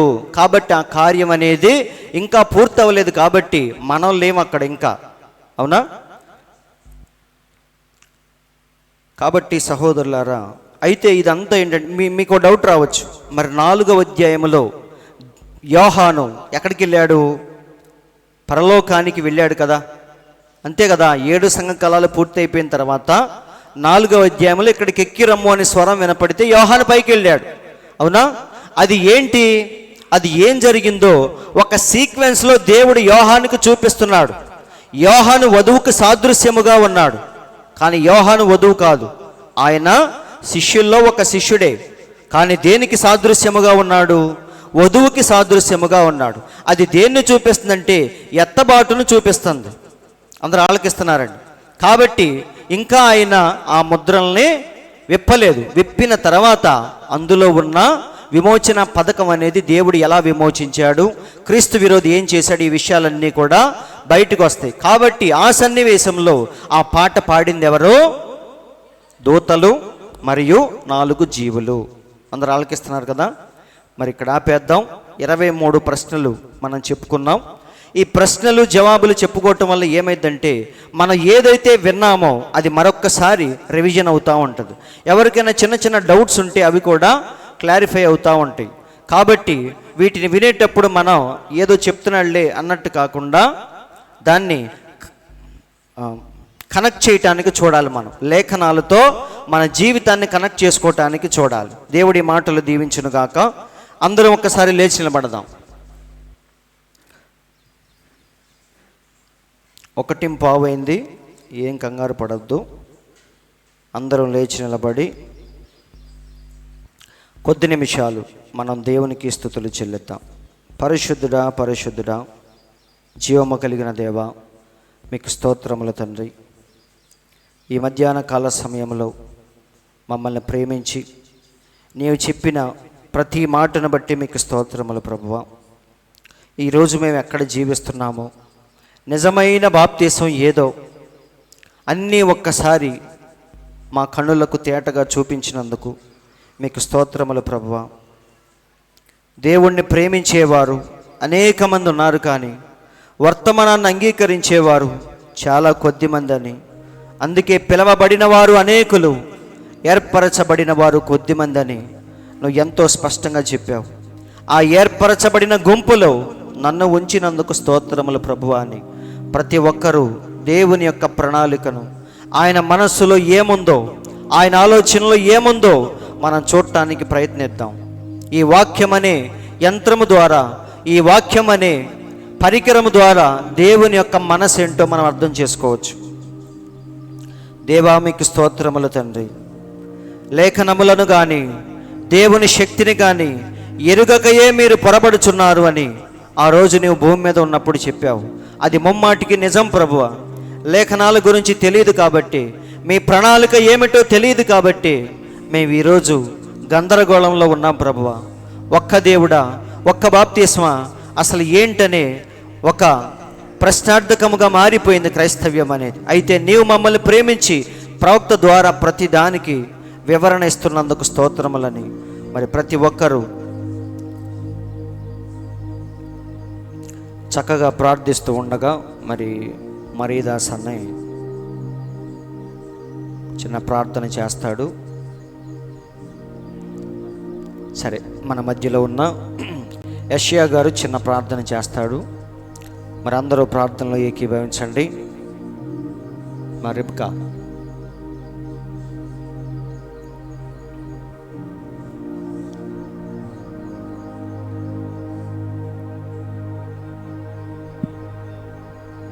ప్రతిరోజు ప్రభా నీ వాక్యమని ప్రభా కట్టాలు తీసుకొని అయ్యా మేము జ్ఞాపకం చేసుకొని ప్రభా అయ్యా ఈ వాక్యం వ్యర్థంగా పోగొట్టుకోకుండా ప్రభా ప్రతిరోజు ప్రతి నిమిషం ప్రతి గంట ప్రభా నిత్యం గల మాటలు విన్నామని అయ్యా మా హృదయంలో భద్రపరుచుకొని అయ్యా మేము నిద్రించున్నప్పుడు కూడా ప్రభా నేను జ్ఞాపకం చేసుకునే శక్తిని బలాన్ని దయచేసి అడుగుతున్నాం ప్రభా. దేవా ఈ మధ్యాహ్న కాల సమయంలో ప్రభా ఈ వాక్యం అనే జీవాన్ని మేము భుజించి ప్రభా వ్యర్థంగా పోగొట్టుకోకుండా ప్రభా అయా నీ జ్ఞాపకం చేసుకునే శక్తిని బలం దయచేయండి. దేవా ఈ కాలంలో మమ్మల్ని బ్రతికించేవు నాయన, ఈ కాలంలో మమ్మల్ని మీరు నిలబెట్టుకున్నారు బట్టి నీ స్తోత్రాలు ప్రభా. అయ్యా ప్రతిరోజు ప్రతి ఆదివారం ప్రతి గంట ప్రభా నేను జ్ఞాపకం చేసుకొని ఈ భూమి మీద మేము జీవిస్తున్నప్పుడు మేము ఏం పని చేస్తున్నామో ప్రభా ఆ పనుల్లో మీరు తోడుగా ఉండండి ప్రభా. అయ్యా మా నడకల్లో ఏ నడుస్తున్నావో మా చూపుల్లో మా క్రియల్లో మా ఆలోచనలో ప్రభా మీరే ఉండి ఒక నాయకుడిగా ముందుకు జరిపించమని మీరు సహాయం చేయమని అడుగుతున్నాం ప్రభా. పరిశుద్ధాత్మ శక్తిని మా కుటుంబాల మీద దయచేయమని అడుగుతున్నాం ప్రభా. అయ్యా ప్రతిరోజు ప్రభా నేను జ్ఞాపకం చేసుకునే శక్తిని బలాన్ని దయచేయమని నీ నామానికే మహిమ తెచ్చుకోమని యేసుక్రీస్తు నామములో ప్రార్థించి అడిగి వేడుకున్నాం తండ్రి, ఆమేన్. మన తండ్రి అయిన యేసుక్రీస్తు యొక్క దివ్యమైన కృప సమాధానములు కూడి ఉన్న మనందరికీ, ఈ లోకంలోని పరిశుద్ధులందరికీ, యూట్యూబ్ ద్వారా వింటున్న ప్రతి ఒక్కరికి సదాకాలము తోడై నడిపించునుగాక, ఆమేన్. దేవుడు మీ అందరిని దీవించునుగాక. అలాగే ఉంటే అటెండెన్స్ తీసుకుంటాను.